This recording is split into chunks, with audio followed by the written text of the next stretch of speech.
Why, hello, everybody. It's Wes, Hank, and Andy, and we are back. It's lucky number 13 on 13. Baker's road, dozen, isn't it? The road to Ahsoka, as long as it has been, is coming to, well, the road to Ahsoka is coming to an end. But then we are almost at the precipice. The show is about to drop. We got a special surprise this week. Wow. Ahsoka is coming out one day earlier, which I don't know about you guys, but for me, that's a huge deal. It means I can actually watch it with people who are still awake.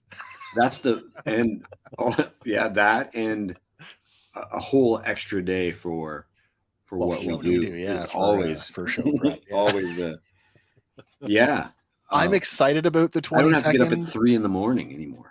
So I was never that person to get up at dark to watch the thing. I know it comes out at Pacific time. It comes out at a reasonable midnight Pacific time, right? Which is great if you live on the West Coast. You can still feasibly have a watch party at midnight Pacific time. The double and the triple drops are impossible to even, still. Like I woke up at 3 a.m. for Andor and I had to work at 7 and I was still going at 6 a.m. Like, it's, not that it wasn't awesome. With the run times being similar to The Mandalorian, I am very confident that I will not be head bobbing if I try to pull a double episode starting at 9 p.m. Eastern. Yeah, exactly. And I'm excited for it. I anticipate I will have no issues staying awake for this. So you'll have trouble getting to sleep afterwards, though. Yeah, because my brain will just be like, did you see that thing? I got to talk to the guys. Wake up. Did you see it?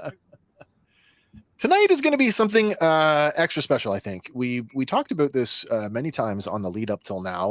We've covered every episode in the Disney Plus playlist, the essential Ahsoka episodes. But Hank, you have maintained throughout that Disney missed a few. They did. They missed a few. And then when I started looking, I thought, I didn't think it was as bad as it was, but they missed a lot. Now, I mean, you could easily say everybody just, they could have put every episode released on that list. But anything that she appeared in. I sort of went with a fine-tooth comb and I found things where they were, because the way we were watching the last 12 episodes were things that were important to her character development. Yeah. So that's what I was trying to focus on, things that would take us through her evolution. And actually it's pretty organic. There's a lot of things that I missed the first time around because you're watching the Clone Wars. And even though I've watched it 10 times, I'm always watching the Clone Wars. I'm not like microscoping Ahsoka necessarily. No. And so there's a ton of stuff that you begin to realize, like all the actual Jedi she trained under, all the like singular lessons she learns, and the point at which she, begins to teach those lessons. The way her character transforms from a student to a teacher, even though she's like 16 years old at the time. She's a war vet. That's a big one. That's a big one. I know we've touched on the child soldier thing a couple of times, but like that you cannot lose sight of that. Yeah. Mm-hmm. Yeah. Where is do we want to? Oh, wait a second now. I think I can handle that. You have a bolt. I think I've got a key around here somewhere. Let me give this thing a rattle here. Let's see if that works. Here we go. Bad Star Wars jokes. I'm not even sure where I got this one. I wrote it down so long ago that you've been saving it just for tonight. Yeah, it's I'm not even sure where it was. What was Tarkin's favorite brand of toilet paper? Man, George Lucas would have you think there's no zippers in Star Wars. So I'm surprised that there's toilet paper at all. Velcro. Seashells or something. Yeah, they don't know what the shell is for. Tarkin's favorite brand of toilet paper? Charmin to the last. Charmin to the last. I love that one. Nice. Good one. I'm not going to lie. I love that one. That's a good one. Before we get too deep into tonight's activities, can I just take just a couple brief seconds, just to pat you guys on the back. It dawned on me. We aren't live. We go live on Tuesday night. So I can either say it now early or I can say it on Tuesday late. And I don't want to be late. So let me be early and just congratulate us, because tomorrow, Monday, August 21st, is the 2-year anniversary of our very first live stream. Wow. We had done some pre-recorded videos prior to that. So we've been working in the video format now for probably 2.5 years, I guess. Probably, yeah. But the anniversary of our very first live stream is tomorrow. Nice. So That's crazy. congratulations to us. Great working with you guys. I'm loving this. I think we should do a couple more years of this. Man, that is awesome. Yeah, very excited about that. Super consistent. All right. Look at us, world. The floor is yours, sir. Wow. Okay. I click this. And then how do I get us over on the other side? Or is that? Oh, that's okay. Let me hear it. Let me help you out there. You do that thing. Bam. There we go. Oh, look at that. Sarah wants to say happy anniversary, guys. Thank you so much, Sarah. Really That's appreciate amazing, that. Sarah. Yeah. Thank you. Doom, doom, doom, doom, Oh, let me change this up for us too. There we There you go. That That's still much doesn't better. say X yet. Sorry. What's that? It still doesn't say X yet. That's okay. You know what? How many people I are refuse still? to update. How many people are still calling it Twitter? It's I still refuse Twitter. to It's update. Twitter. And Yeah. It's going to break before I'll update it. I will eventually, but I'm not going to until it makes me. You still have a bird on your phone? I have a bird on my phone. All my I emails refuse. say X and then in brackets Twitter. Twitter, yeah. Formerly Twitter. Formerly Twitter. Man. All right. The first, it's not really an episode, but the first thing that Disney left off the list that I deem as essential is the boy. Clone Wars animated film.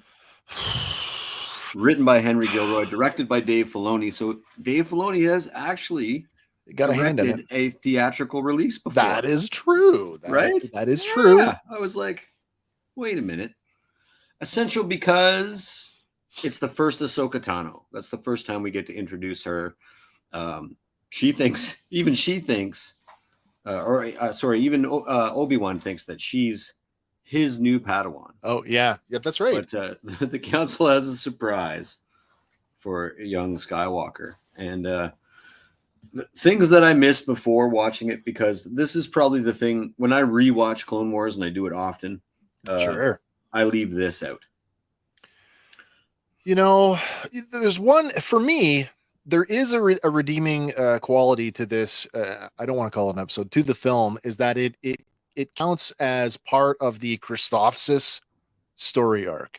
Right. And I like the Christophsis arc, and I like Tarantula General guy. What's his name? I can't remember. Oh Spider-Man. my. We all know who I'm talking about, though. But I like it as part of that bigger story. Yes. We all know. Well, maybe we don't. Maybe the audience doesn't know. Maybe they don't. I don't like how low that this aimed, considering where the show ended. The aim on this one was so low. Yeah. Like the Was it frequency. though? Did you rewatch it? I have watched it. So I recently, within the last last year and a half. Yes, I have. I would watched agree. it. I would agreed with you before last week when I did it, when I took it apart and watched it for Ahsoka's things. So the one thing that blew my mind actually was this conversation when Rex and Ahsoka first meet. Yeah. And it's the identical conversation that they have in the series finale. In season 7. In season 7. Oh, really? And Rex says, in my opinion, nothing beats experience. And Ahsoka says, well, then let's get me some experience. Right. And then in the very last episode, nothing beats experience. Well, then I've got you outranked. Ahsoka goes from 0. That's funny. To like, To wow, War the General. bookends on that. Yeah. Those are some serious bookends. See, now that makes more sense now, because I criticized that line in the Rebels episode that we covered when they had the same conversation about, I could have ordered you to take me with you. Right. You don't outrank me anymore. Well, in Right. my experience, or in my life, experience counts for everything. Well, then I definitely outrank you. Exactly. Right? Exactly. Makes way more sense now. Yeah, way more sense. Ahsoka battles Asajj Ventress in a lightsaber duel. Right out the gate. She doesn't do very well. Well, no, but she It's- does. She She She survives. blocks Yeah. very well, but she's pretty much, it's about 3 or 4 strikes and she's down before she's sort of rescued. The other thing here is, although you get lost in the sort of stinky and them Right. babysitting this, running around the galaxy, Yeah. she's meeting with like top tier characters. She's at Jabba's court here, Yeah. like what an introduction for a character, even though we were all like Snips and Sky Guy and Tui and stuff. Right. Which- That's the part that just kind of makes But that Snips thing, it really didn't get dropped. It comes up more than I thought it did. to me, and maybe I'm wrong on this. Maybe my perceptions are just skewed because I feel like it happened that way. But I felt like the frequency with which it was uttered became the gaps in between. Like we heard less and less of it as the Certainly. series progressed. I don't think we ever got Sky Guy again, but we Yeah. certainly would get Snips when he was like, You making You some know. pointed remark or Yeah. kind of sometimes it was a putting in her place sort of thing. Hey, Snips. yeah. So that's Disney's number one drop ball there. How you could show her birth and her graduation ceremony essentially, and her leaving the order and all those Yeah, things that yeah. happened to her in between without showing the genesis of like the crux of her character is like Yeah. Yeah. her introduction to the Clone Wars.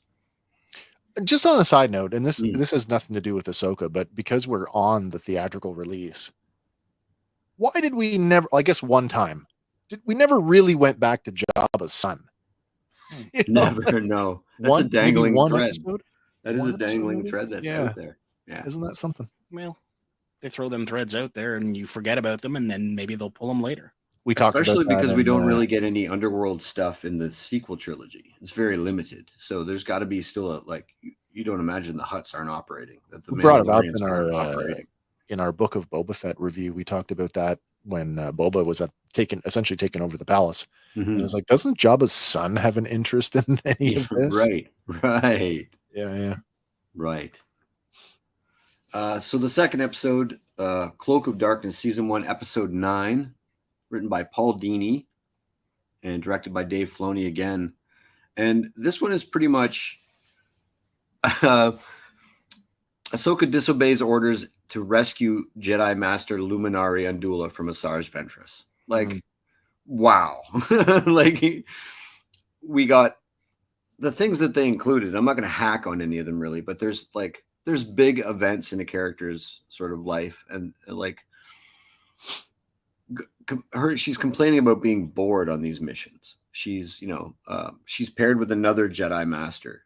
She's not, and I think maybe they were like testing the waters. Like she seemed almost to be everyone's Padawan. Yeah. Yeah. Yeah. This is like really an example of that. She's really like, without having like 9 episodes, if you will. I don't know what, like 3 months have passed since she met Anakin, Right. his influence, but she's already doing things like losing her cool in an interrogation and putting a lit lightsaber to Newt Gunray's throat. And Luminari's like, whoa. Yeah. She's definitely Anakin's student in this, eh? Right. In that sense. And I mean, in the end, it's really funny because the whole episode, Luminari's like, you have to resist sort of those feelings, and you need to be patient, and you need to. And in the end, she's like, well, it looks like your tactics work. Luke, Anakin Skywalker should be proud of you. Yeah. Just and this duel, I mean, it's in 3 months. She goes toe to toe in this episode, and it's pretty close. You talked about bookends with the film, and I want to talk about bookends here for a second with this episode, because there is a special relationship between Ahsoka and Asajj Ventress by the time we get to season 7, Right? where they are essentially 2 sides of the same coin. It's true. in how they had been used. So it's a very interesting contrast to go back and revisit these early encounters where they are just straight up, they are on two sides of this war. Yeah. She calls her like a heartless harpy or something. Yeah. You know? Yeah. It's fantastic.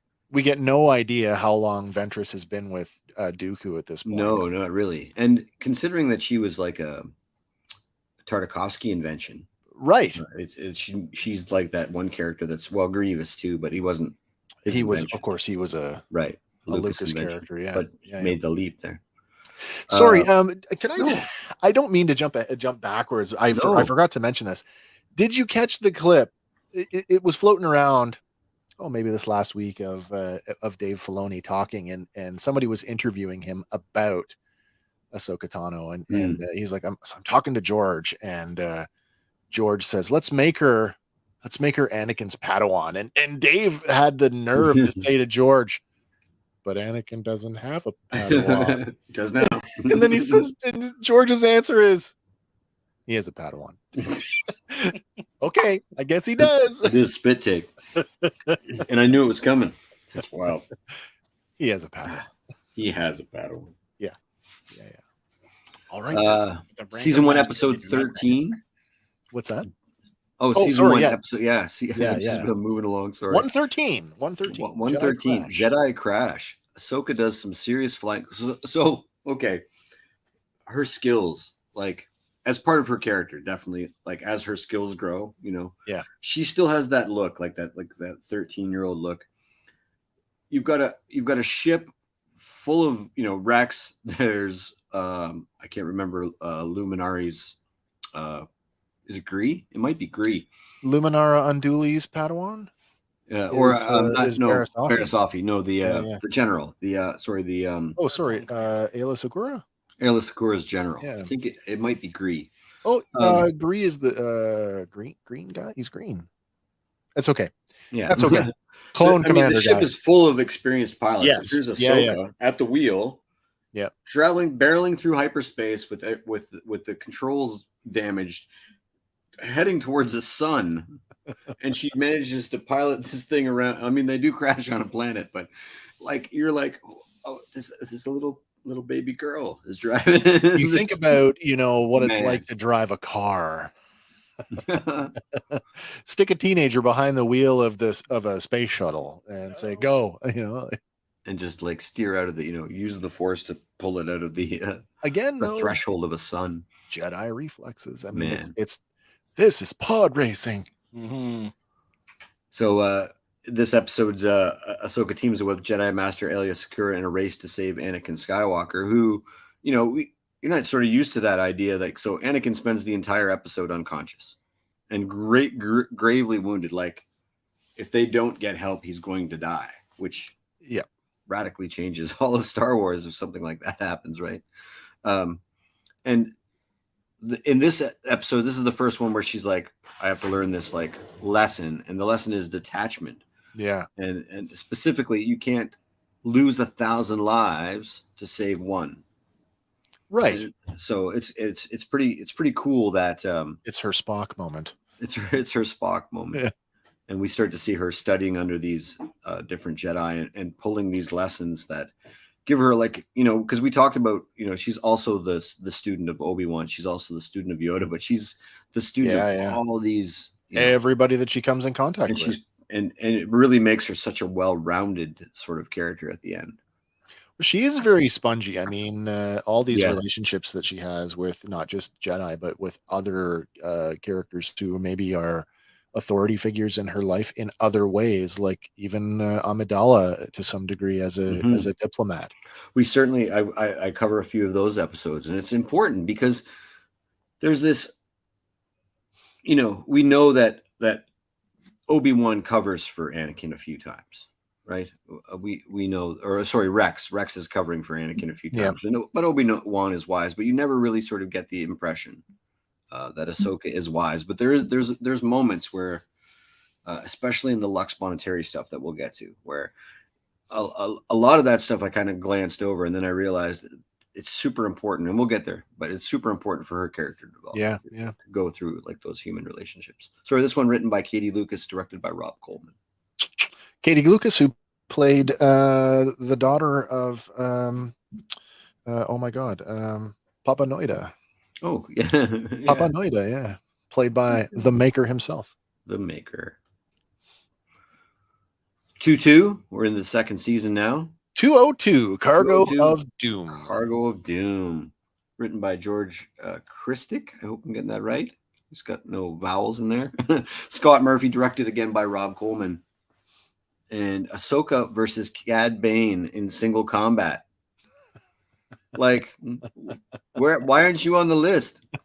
Yeah, seriously. Just crazy. I mean, like actual and holds her own. Now he's a badass dude. He fights a lot of Jedi throughout. That's right. Yeah. And it's a weird, like when you watch it, you go, okay, Dooku gave Cad Bane an entire separatist fleet. Yeah. To track down Force sensitive children. You know, like this is some stuff here. Like this is not the Rafa sisters stuff. Oh, I mean, no. Man, it's super cool. Super cool. A few of them, I mean, they're just there because of one or two moments. Right. There's a lot. There's like I have the Mortis episode coming up where I just multiple thoughts on them. But this is essential because Cad Bane versus Ahsoka, nutty. Now, do we think they left it off as like a distractionary thing? Because like we're in the camp right now, Cad Bane's dead. For all that's right. Purposes, right? I mean, but his little thing was little flickering. His pacemaker. Yeah. Do we just kind of want to shuffle him off so we forget about him for whatever return he makes in the future? I get the feeling that they picked like the super important ones, which are definitely on the list, and then they sort of threw darts at the rest of the episodes. So while they're all really important, we often were struggling to find the character development points in them. Yeah, like you can't introduce the TV show without touching on her Rebel stuff. Yep. But aside from one of those episodes, there's not a hell of a lot of character development. No, there isn't. Yeah, it's just like we hit the ground with her, and she's leaped forward. Yeah. So she's survived all these years. Right. Yeah. Season 2, episode 3, Children of the Force. We're continuing that arc from the last episode, written by Henry Gilroy and Wendy Miracle, directed by Brian Kalin O'Connell. Ahsoka and Anakin race to save Force-sensitive children from an insidious fate. So, Ahsoka defeats Cad Bane in this episode. Yeah. Actually puts handcuffs on him, arrests him. It's how he gets in jail for that later arc. Right. When that Boba Fett arc, that Obi-Wan Kenobi in disguise arc. Oh, right. Like, it just adds so much. And then the idea that she's central in smashing Palpatine's plot to build the Inquisitors. Like, it's so relevant to what happens later, especially post or just before the destruction of the Death Star.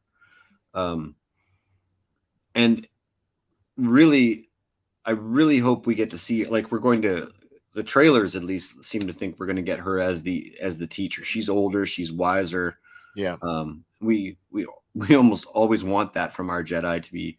And so this is that first instance of her nurturing and training and dealing with sort of children. And the next time we see her do that, they're younglings. And then we see her sort of Ezra Bridger, and it's these tiers of I find it's the episodes where like this one where she's working semi-independently or independently that really where she really shines, because again, going back off of, and building off of that, this is a 13-year-old, this is a teenager. Yeah. Yes, she's a Jedi, but she's still a teenager.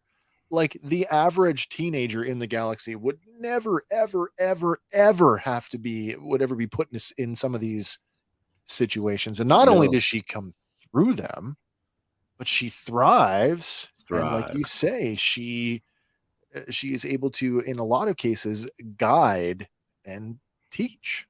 And it's through this, like, she's laying the foundation for that behavior later on, where she's like the first one to put herself between. Right. Always Right, that. Yeah. right. You Yeah. get behind Standing me, in the I will front deal line. with it. Yeah. I mean, even the most disciplined sort of Jedi, but you start to like go through the list, and you're like, Cad Bane, Saj Ventress. Yep. I'm Heavy doing all right. heavy hitters. Heavy Yeah. hitters. Yeah. In the first little bit of her Does she ever career. get sorry, correct me if I'm wrong. Does she ever get a face off with General Grievous? It's coming. She does. Okay. It does. It is coming. Yes, sir. Yeah. Yeah. Some heavy hitters. I Yeah. think Dooku is the only one that maybe she doesn't go toe to toe with. I was unable to find that. We 2-5. 205 landing 205, at landing Point at Point Rain. Rain. Written by Brian Larson and Drew Greenberg. Directed by Brian Kalen O'Connell. This one is just super cool because it's one of those standard sort of like war stories. So there's a lot of combat going on. But what you get here is this relationship between Anakin and Ahsoka where they're counting kills. And Obi-Wan is like, is that the right thing to do? It's Legolas and Gimli. Yeah. Right. And Anakin's like justifying it to, and then saying, you got to pass the time, or you got to sort of think of ways to enjoy what you're doing. And that's often Obi-Wan's problem with him and with Ahsoka, is they seem to be having almost too much fun in the heat of combat. Yeah, it's a war and people are dying. And this is that. And you're over there making jokes. And eventually Obi-Wan's actually injured. And as they're taking him off the battlefield, Ahsoka's like, how many did you get? And Anakin's like, not now. That's inappropriate. And she's like, it's inappropriate? Now it's inappropriate because your buddy's hurt? Come on, how many did you get? And he tells her it's 55. And she's like, I beat you. I got 60. And this is the first episode 2 where you see Ahsoka do the crazy Force stuff, like like leaping off tanks, and like there's a scene where the AATs are climbing up the mountain with she comes up with the plan in this episode. Like they have magnetic boots, and Anakin's like, yeah, we'll use those. And it's fantastic stuff. I just love watching them count kills back and forth, like inappropriately. It speaks a lot to, again, in my own experience, having been to war, the stuff that you do to keep your mind occupied so you don't get swallowed up by the atrocity of what it is you're actually doing. Right. And there is some truth in that. There is a definite truth in dark humor that it comes out on the battlefield. Right. Yeah. It's I think it's about owning it, like, controlling it, at least making it your own. If you can laugh at it, then you're sort of exhibiting some control over it's what you do to get through your days. Right. Season 2's 6, Weapons Factory, written by Brian Larson, Drew Greenberg, again, directed by Giancarlo Volpe. That's right. Ahsoka is seen giving a mission briefing to the clones. So she's like, hey, Rex, this is what I want you to do. Yeah. Yeah. Like, season 2, episode 6, we've been around a year, maybe, if we're tracking sort of that, we're going to have to compress that, maybe 6 months. And she's giving mission briefings. But so there's a funny thing here that Anakin keeps stepping on her mission briefing, and he's not correcting her. He's not, admonishing her. He's just finishing her sentence. He can't stand to relinquish the control, and she even confronts him about it. This is really important too. The first Barasafi. Now, because is this the one where they get trapped in the tank? It sure is. Yeah. Okay. It sure is. So Barasafi is important because when we meet her in the Disney Essentials, she's committing treason and blackmailing Ahsoka, and if you don't know how close they were or how they met and what they went through, right, it's not as poignant. Like, you understand like the betrayal of their friendship is right a much bigger deal. But it's super important when you start to see them actually, and there's a few episodes in a row here. So yeah, actually, this is the episode where they come up with a plan, and it's funny to watch too because Barriss is a very by the books. Yeah. Sort of. Yeah. She's very formal. She bows when she meets Ahsoka, and Ahsoka shakes her hand like buddies, like, Oh yeah. you know, Yeah, like yeah. I'm more Anakin than, you know, than There's you are a Luminari. There's a thing in Star Wars in the prequel era where all the Padawans were sort of given the honorific of commander. Mm-hmm. Do we ever see any of the other Padawans like leading Rise. missions? Yeah. No, and Not really. I've said this before. I don't think that, like, the Jedi we follow them for a reason, because there's obviously not every Padawan that's taken as a Padawan probably even makes it tonight. You gotta wonder, are there? That's a great point too, right? We only ever see Obi-Wan get declared he's ready to take the trials, right? You know, oh yes, I'm ready, but we don't see a master. We don't see a master fail in the sense that no, your Padawan is not fit. No, we don't see that. No, figure there with what did they say? There's 10,000 Jedi before Order 66, right? Yeah, Maybe 12 so, people, like that's a 12 ton of masters on the council.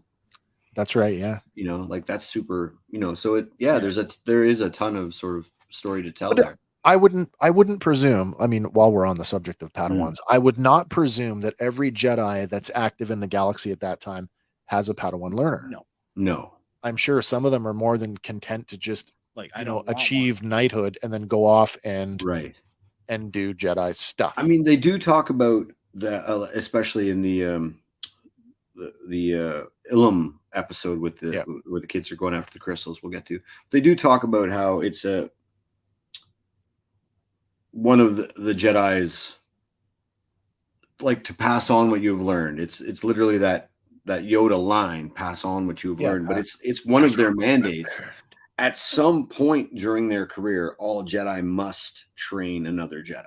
At some point, it's part of certainly, again, and I like to fall back on the role-playing game, but certainly for the purposes of certain editions of the role-playing game, it is a requirement for Jedi mastery. Right. You must train a student.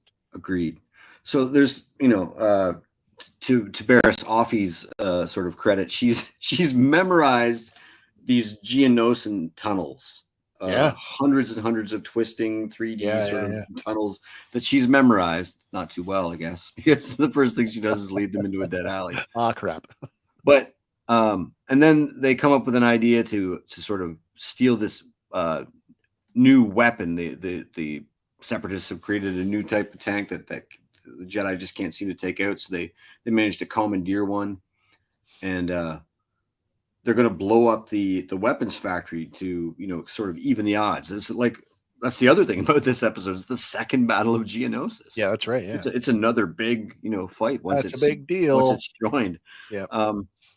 And then they sacrifice themselves. Like, they think they're going to sacrifice, for all intents and purposes. They're laying their lives down in the field of battle because they can't detonate this thing remotely. So they choose to do that, that movie quality, honorable thing. Yep. Can't make it, master. I'm going to push the button myself. You're going to have to go without me. I'm not coming back. Right. And then you really see that Luminari is trying to teach the lesson that Ella Sakura taught Ahsoka in the last episode. Yeah. You have to let your Padawan go. I'm going to mourn Barriss, but I'm going to remember her, and I'm going to move on, and I might take another Padawan tomorrow. Because that's the way of the universe. Right. Yeah. And then you see what we were talking about earlier is that one of the first examples of Ahsoka teaching, and that's right down to the last minute until Barriss is passed out cold and she's about to draw her last breath. Yep.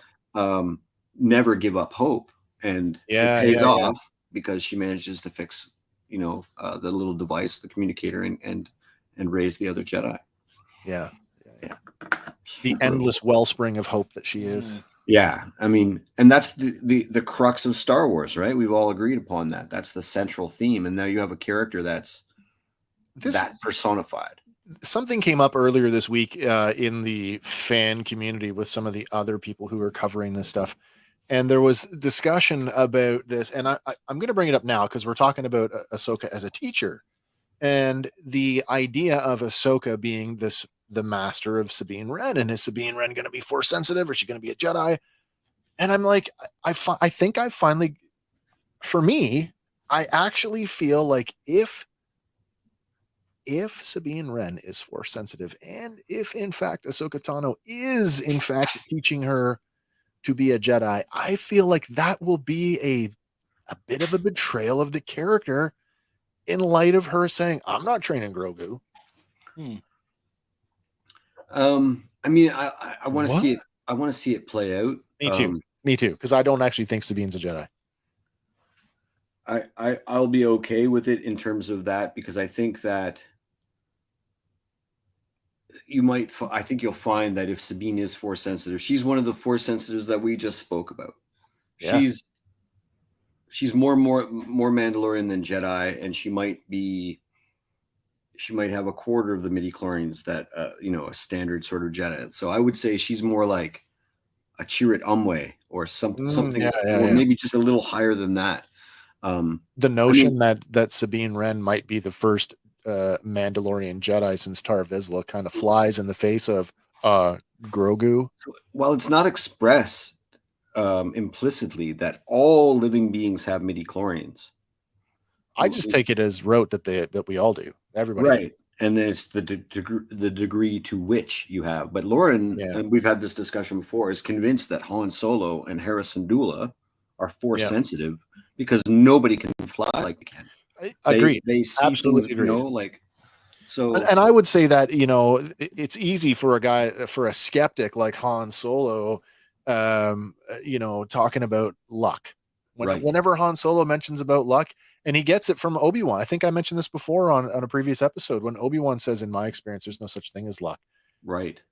Yeah, Han, it's called the Force. Sometimes you control it. Sometimes it controls you. Yeah. So I think you might find that with her being up against the wall, her friendship with Sabine already having had some training, but not enough to do what she needs to do.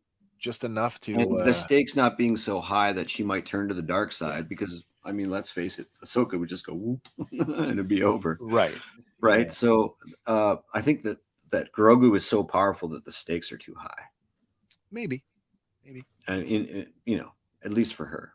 Let's be real. No matter what way they go, I'm gonna like it. I'm gonna like it. Season 2, episode 8, Brain Invaders. Little horror stuff. Yeah, there. This episode when it came out was I don't know about you, but I was like, this is pretty dark for Star Wars. Yeah. I mean, it, though. There's a few things I have one slide that's going to come up soon, and I wouldn't have picked it out of a hat before, and like going frame by frame doing those things that we do. I went, the horror. The horror. Written by Andrew Kreisberg, Drew Greenberg, Brian Larsenberg, and directed by Stuart Lieberg. Just kidding, guys. Brain Invaders.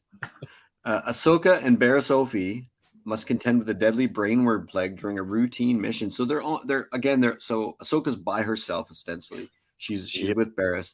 They've survived the second battle of Geonosis. In fact, they destroyed the weapons factory, and the odds turned the tide, for the Republic. This is really sort of cool foreshadowing, because this brain worm or whatever it is gets inside Barriss, and we get that glimpse of her turn to the dark side from that fight with Anakin. Yeah. So now we get these two best buddies, and it's early in their buddyhood, but now we get Ahsoka versus Barriss Offee in a lightsaber duel. We get the nobility, I'm not sure exactly how to say it, but when she's begging her to kill her, and Ahsoka instead, kills the worm, but then has to find a way to destroy, to preserve life, I guess you would say. Yeah. Preserve all the lives of all the infected crew. Turns down the temperature, almost dies herself again. there's a theme there. She's always, like Andy said, she's putting herself front and foremost in danger. Between the whatever she's protecting and a danger. Yeah. You know, 2 episodes in a row. Yeah. And 10 seconds is the difference in her. It means her life. Very cool. Not to mention the alien overtones in this episode. Excellent stuff. Yeah. Yeah. One of my favorites, actually. Episode 2. Sorry, 211. Season 2, Episode 11. 211. Lightsaber Lost. Written by Drew Greenberg again and directed by Giancarlo Volpe. Ahsoka Ahsoka has her lightsaber stolen in the bowels of Coruscant and partners with Jedi Master Tera Sinube to solve the mystery. Really cool stuff now. So we get her again on her own, on her own mission. She starts out with Anakin. Yep. And she's where Anakin is like, hey, Obi-Wan, I lost my saber again. I need a 5th one. And you realize that for every saber you lose, you have to go through the gathering again and make a new one. Right. I have questions too. Do both crystals call out to Ahsoka? Is one hers and one somebody else's? Is it? That's a good question. Yeah. I'm not sure. Not sure either. Fantastic. She teams up with Tera Sinube, who's like, you get this bumbling sort of not idiot, but like, Mr. Magoo, like tired and old and past his prime. Yeah. And then wielding that white lightsaber for the first time. I think this is the first time ever see the cane white saber. lightsaber. Yeah. And just the mystery and the it's like a noir novel. It's like a detective novel, the way they go through tracking down, it's that first sort of CSI style thing they do. And then again, an enormous leap forward for her character because she's so impetuous still. She's full of hope. She's full of skill, but she lacks patience. And that's something that she's not going to learn from Anakin Skywalker. It takes a while. Oh, yeah, right? Yeah. And this whole episode, it could have been called Patience because he's constantly moving so slow and telling her to slow down and to stop talking so much and think and feel and all these, and they get the job done. And then, then he's wielding the lightsaber with so much skill and aplomb. Yeah. And then at the very end where Ahsoka she passes the lesson on to the students. They come to visit Obi-Wan and the students, and they're like, Yoda and the students, and Yoda's like, why don't you teach the Padawans this lesson? And she, it's basically, so you need patience, and the lightsaber is important, but it's not as important as patience. It's, right. It's a different twist on this weapon is your life.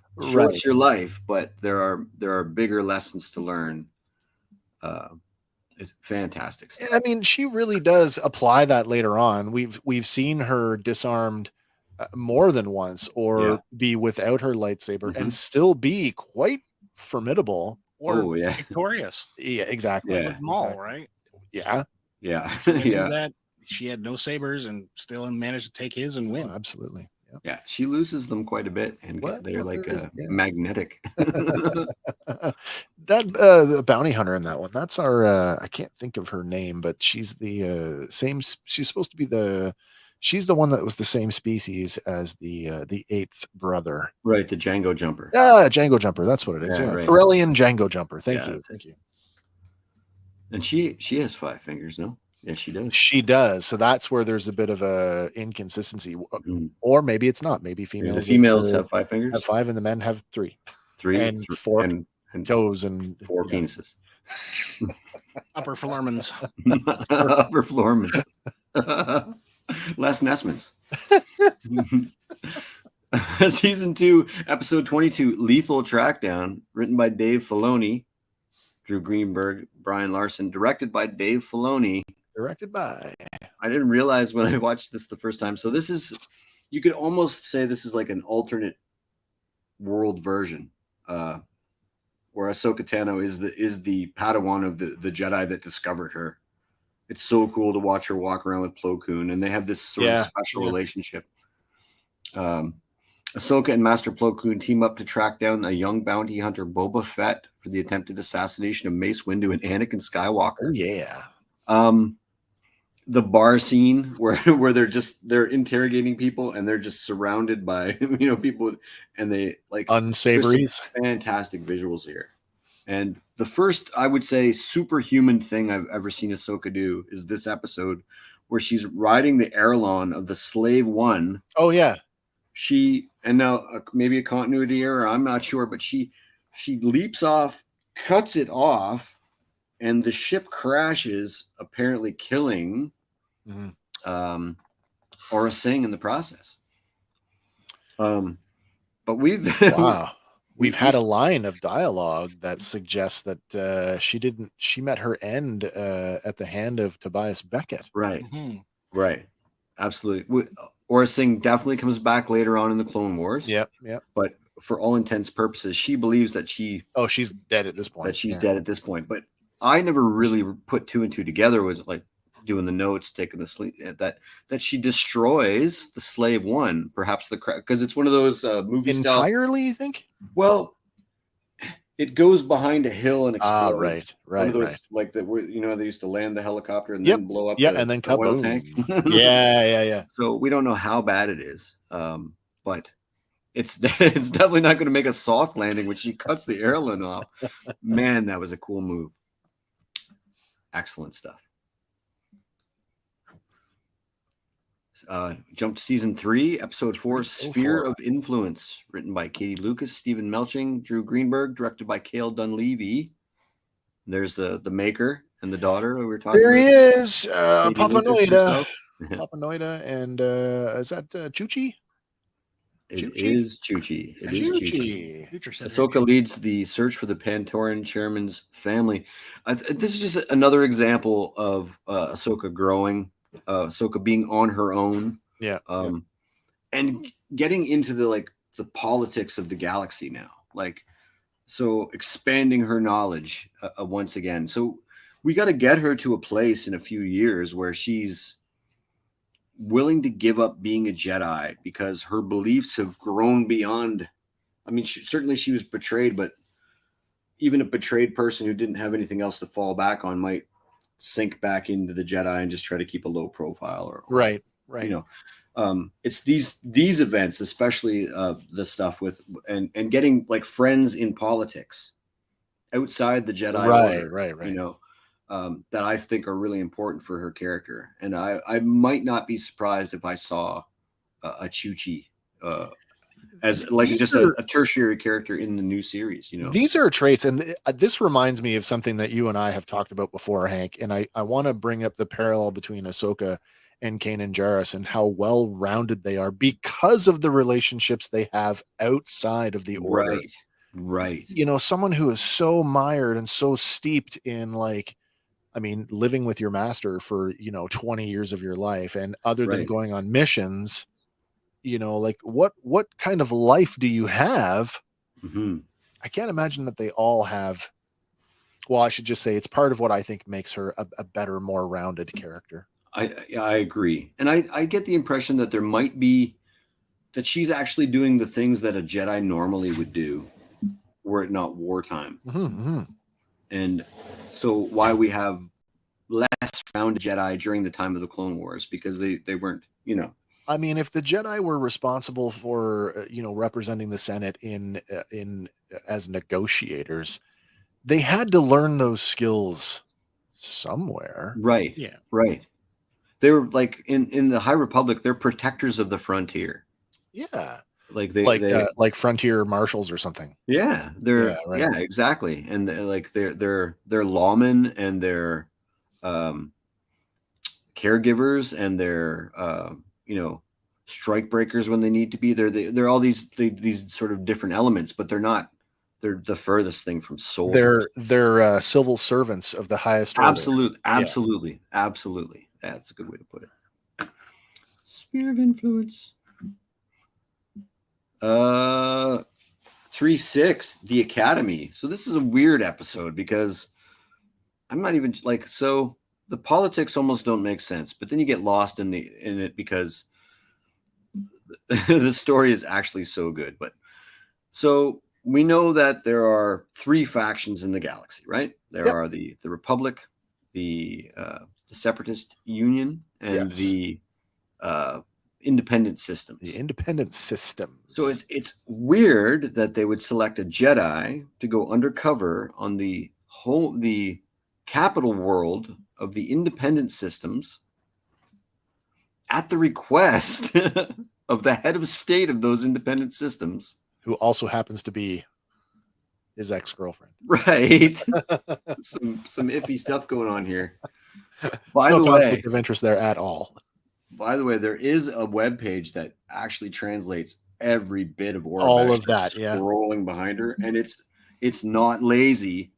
It's actually political stuff and lessons and all kinds of what treason means. What it's not a wall full of gibberish. It's pretty fantastic. So where are we here? The Academy. Ahsoka is assigned to teach a class on Mandalore and instigates a rebellion by her students. Oops. So oops. Just her being here starts the whole Mandalore arc, and it has ramifications that carry forward when we go back to Mandalore with Maul and with. So she's responsible for taking down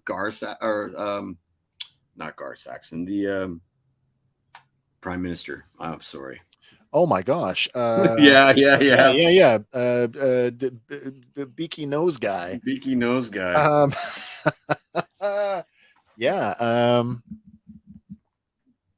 Prime Minister Almec. Almec. That's Almec. him. Yeah, Almec. I'm glad you got it because I wasn't coming up with it. The Eureka moment. Just I was waiting for it. So she's Ceremonial undercover. She's undercover, but Corky knows because Corky Kenobi knows because he's there with Satine when Anakin drops her off. But he's still and she's teaching things like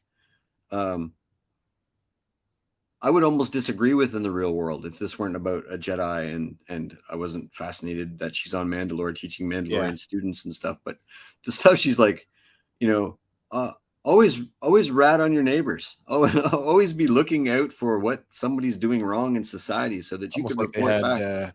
It's almost like they had COVID on Mandalore. yeah. You see something, report it. Yeah, see something, say something. What is this? It's They Live. But so luckily, I guess in this, they interpret it correctly because what they do instead of just saying like Jimmy took 2 cookies, they actually find they sneak down to a port because there's huge tariffs on food and stuff. Like the people are hungry and. They find that the prime minister is personally subverting funds, weapons, rations, and they expose the plot, a plot to overthrow the Duchess Satine, who they free from captivity, and they actually end up putting the head of state of. The Prime Minister of Mandalore in prison, which has huge ramifications later because without that sort of leadership, Death Watch feels like they can just walk in, and they do. And correct me if Maul I'm wrong. like just walk in. What Almec's position at this point is he? I know Death Watch wants to see Mandalore return to its warrior ways. Is Almec? Is he of the same opinion in that? So they don't really. Or he just doesn't think that Satine's pacifist. Yeah. Right. So I think he sort of leans more towards, I guess, less pacifism. How do you say pacifism? That? Pacifism? I believe that's correct. Pacifistic. Pacificity. Pacificism. We'll go with it. But I don't think that he allies himself as a terrorist in terms of in the same way that Death Watch would be considered by the government. But he's certainly corrupt. He's certainly willing to self-serve, like we get a lot of politicians doing. So he's that consummate politician. We got Vile coming in on YouTube, says, sup guys, shameless plug, got a new song out now. Oh, nice. We shall have to Throw the link in the group. We will definitely do that. Yes, put the link up in our in the Fan and Power group. We'd love to take a look at it. We do.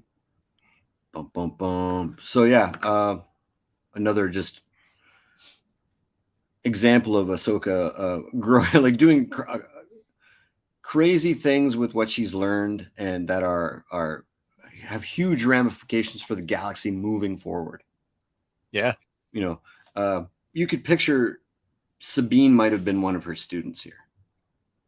Like, well, I think Sabine's probably too young, but you know what I mean? Like that. I look at it this way, that I mean, it's all sort of by association, or a lot of it is by association. But the fact that Ahsoka is there with Anakin, who's there with Obi-Wan, and she forms that association with Satine, whether it's directly or indirectly, makes it a whole lot easier to connect to Bo-Katan later on. Like, hey, I was friends with your sister. I tried. Yeah. You know? Exactly. Yeah. Exactly. Season 3, episode 7, Assassin. I mistitled it in my notes. The Assassin. There's Aura Singh, alive and well. Aura Singh, alive and well. Written by Katie Lucas and Drew Greenberg. Alive and angry. Alive and angry.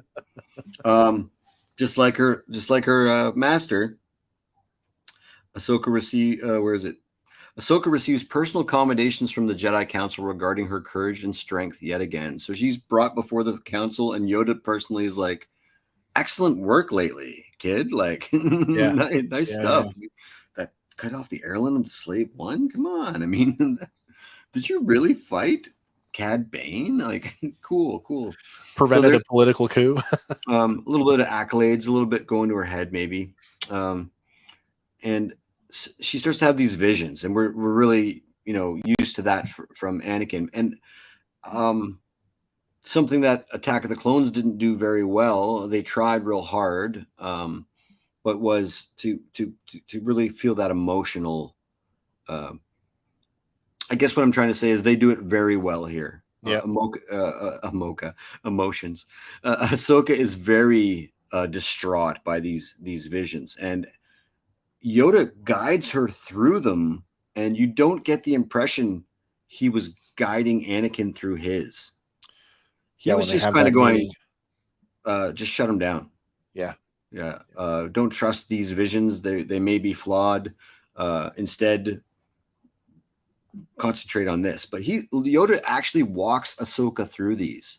You almost think that ties into Yoda's hesitancy to accept Anakin as the chosen one, which he's very skeptical of right from the Phantom Menace. Yeah. So maybe he's already a foot out the door anyway. You kind of like, I always got the impression that he was all in, but the hubris couldn't let him sort of like. Yeah, maybe.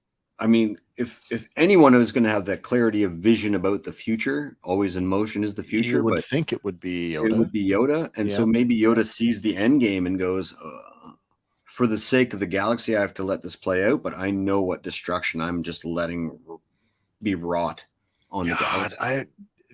Can you really get behind that idea, though? Well, but knowing who Yoda is and how much of a role he plays, like the role he plays in galactic events, in keeping the Jedi alive in some sense. Well, no, I mean, afterwards, true. But if to bring balance, this is what has to happen. I suppose, yeah. I guess there's that, yeah. They do go on and on about how clouded their vision of the future is at this point. That is true. And like Yoda's upset after the fact, right? Like, we were so clouded, we didn't see this coming. Yeah. Right. And would you even, I mean, in that we're going off the rails a little bit, that Yoda. Okay, it's our show. We can do whatever we want. That's right. That's true. These people just have to wait. That Yoda arc from season 6 where he, is confronted by his dark side, and he's like, no, I don't, like, I reject you. I don't like, but then he has to embrace it. He has to realize that that's actually part of himself. And when he does that, he's able to defeat it. Right. So it is the hubris that destroys the Jedi. Yeah, that blinds we them we all. know that the thing that makes the dark side of the Force powerful is fear, and that's why he had to start a galactic war so that the pervasive feeling in the galaxy was fear, which would cloud Yeah. the Jedi's ability, which makes you Right, go right. all the time when I think about that. How powerful is Ahsoka Tano without all that crap on her? Really? Mm. Like, Really? any of the big tier guys. But since we're talking about Yeah. Ahsoka, how powerful is Ahsoka without Palpatine to cloud that? Like, we Right. might be getting some of that. Does That's that change him? Or well, but at the same, well, you're right, because the fear aspect is gone. We think he's between the events of Return of the Jedi and the Rise of Skywalker. We just presume he's dead. He's not. Somehow Palpatine has returned. Right. yeah. So I Does love that that change meme. Jedi though? What's that? Return of the Jedi, where Yoda's like, "No, there's another." There's another Skywalker. Yeah, I know, but like, Yeah. Last of the Jedi, will you be? No, there's another. That's Leia. Well, I know it. I know was it is. Leia. it's supposed to be Leia. It But- could be many layered things. In my head, when yeah. I was 10, it was Boba Fett because the lightsaber. Oh, that's right. It fit in his hand. And it looked so cool. Looked so good. I mean, it could. You're right though, Andy. It could be. I mean, if you are willing to take broad strokes and look at it, from a certain point of Yeah. view. Well, so if we take the Mandalorian, the titles of the episodes, and go, they mean more than one thing, and maybe even the title of the And show most of means them more than do. one Yeah, thing. of course it does. Yeah, of course. There is another could mean. Red says, and this is an Ahsoka quote: "I am no Jedi." It is a Ahsoka quote, but Yeah. but that does was the a Rebels definition quote. change when the order has fallen? I kind of, this whole thing, and I've said it before. Now we're getting off the rails. That last season of Rebels really dove into exploring that, and I don't like the term, but there's no better way to say it, but the gray Jedi, gray Force user with the whole Bendu thing. And I thought for sure that's what we were going to do as Rebels started to weave with the sequel trilogy, and then we didn't get it. Yeah. There's so much room. I mean, all of that stuff is still there, and I would love to see that explored a little more. And I do think that Ahsoka is the right character to explore that through, or Cal Kestis. Well, you look at And like or the Kelska. 30 seconds get to know her that Rosario Dawson did. Yeah. And she's calling her Jedi. Yeah. You look at the last episode that we covered from The Mandalorian episode is called The Jedi. yeah. It is, yeah. And then yeah. when she walks up to the gates, you're like, "Oh, Jedi," and she's like, doesn't call him on it. That's So true. it could be like a full circle. It could thing. be as you suggested, Hank. Could it be a recontextualizing of what does it mean to be a Jedi when there is no order? Yeah. Certainly, if she's Or no alive Jedi order. with Luke Skywalker and he's got this new thing going on, maybe she feels, aligned with that. Because Yeah. he's not burdened by all the stuff that No, led that's to true. the Yeah. Clone Wars No, and you're right. the fall of the Jedi. You're right. She has visions, like very clear visions of Aura Singh trying to assassinate Padme. Yeah. She's even like takes time from her personal studies, and we get that impression that we never got before, that there's school that Actual young Jedi lessons. So she's like studying in the library but can't concentrate because as she's falling asleep while she's reading, When you're not she out in has the another galaxy, vision. Right? when you're not on the bridge of a Star Destroyer, gotta brush you're up here on- in school. Galactic capitals and stuff like that. I mean, Yeah. like there's a vast Trade amount of knowledge that the average Jedi just, that time on Christophsis. Well, what's the next planet Right. over? And they seem to have that stuff locked down. Right. Yeah. Her vision turns out to be very clear, even though everybody around her is like, I'm not sure. And it doesn't go down exactly, always in motion is the future. But in the That's right. end, toe to toe with another heavy hitter, Horace Singh, Again. and puts her down like a dog. And then the best part of this episode for me is they uncover that it was Zero that hired her, because Zero is trying to get revenge against Padme for a thing or two. And in the end, Ahsoka does that CSI trick where she we have Aura Singh and she already spilled the beans. And then Zero is like, that witch, I should have never hired her to do the killing. And then, So Thanks for the confession, dude. so now you have her having visions that are accurate, very powerful with the Force. Yeah. Able to deal with the visions in real time, save her Sure. mentor's wife, save her one of her close friends, defeat a heavy hitter, a bounty hunter that's highly skilled and trained, and Who, then by the way, outwitting got a crime lord shortchanged. hut. Yeah, yeah. Aura saying totally got shortchanged. That character who, and again, typical Star Wars, a couple frames of film in one movie, and suddenly like, oh, who is that? I want to know more. And we just it never paid off for her as far as I'm concerned. Anyway, sorry. No, not at all. Clone Wars 310, Heroes on Both Sides, written by Daniel Arkin, directed by Kyle Dunleavy. No villain believes that they're the villain. Oh, everybody's the hero of their own story. Right. So for Bad Batch fans, Raxus looks a lot different, doesn't it? Sure does. Yep. Crazy. Yep. Capital of the Confederacy, and Ahsoka alone with Padme on a secret mission that even the Republic doesn't know about, to meet with a personal friend to try to start peace talks. So we're really heavily inside the politics of the galaxy. And Ahsoka still goes in like, I can't believe we're going to this wretched hive of scum and villainy. We're going to the These people must be just dripping with sores and it never occurred to her that they're just people. Right. And I bet it never occurred to her that she'd fall in love. Well, there's that too. There is that. Yeah, that small minor detail. This is the first episode with Ahsoka's second look. So she's matured quite a bit now. We're finally out of the tube top. Out of the tube top. George, put some clothes on these women, George. Jesus. Please. Ahsoka and Padme head to the separatist capital of Raxus to negotiate a secret peace agreement. Ahsoka catches feelings. Lux Bonitari there, who's the son of Padme's mentor, who was her teacher on Naboo. Mina Bonteri. Ahsoka learns that the politics of war are not always black and white. Beautiful city, beautiful people. They don't want war. They want peace. They seem to be exactly like the people that she knows from the Republic. What has she been taught? And in a way, it's what all soldiers are taught about the enemy. Which you always vilify. Vilify the enemy, no matter what. That's right. You have to dehumanize it. Otherwise, it becomes a much more difficult thing. It's hard to motivate your troops when they actually are sympathetic to their enemy. Right. Almost like that line out of the Magnificent Seven. You got to hate what you're firing at. That's right. Yeah. That's a good line. Droids are an easier thing to hate. True. So just really important, essential, because I think she learns a huge lesson that is very instrumental in her decision to step away from the Order later. When she realizes that the people of the Republic, have lost faith in the Jedi. Yeah. And that there are people on both sides that, there's a whole section of the galaxy, that half the galaxy, if you will, maybe a third, that whole thing. Never had faith in the Jedi. Yeah.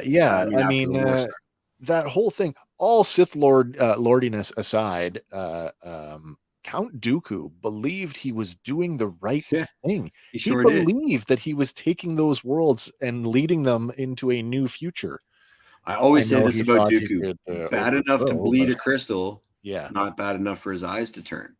Yeah, there's that. There is that. Yeah. He's like a dark gray Jedi. He's a dark gray Jedi. It's more of a slate Jedi. He's like a carbon sort of a. Yeah. Oh, here we go.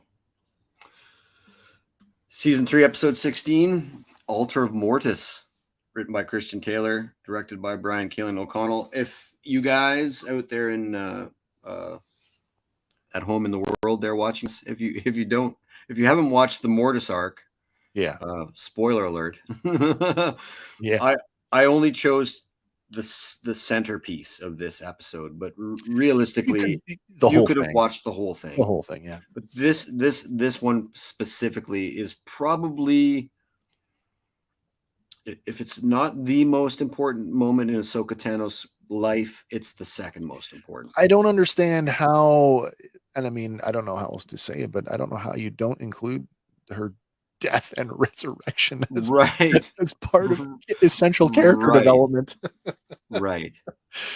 Spoiler. So just if nobody's seen it, Ahsoka, Anakin, and Obi-Wan find themselves on the planet of Mortis, which at first they just figure is just a regular planet that's just not on the charts, and they sort of end up there. They're sort of brought there. It's a little esoteric, but when they're there, they meet these people, beings, gods. I don't know what to call them. The Mortis God. There's no other way. The It's Mortis the Mortis gods. gods. Yeah. Incredibly powerful force wielders, but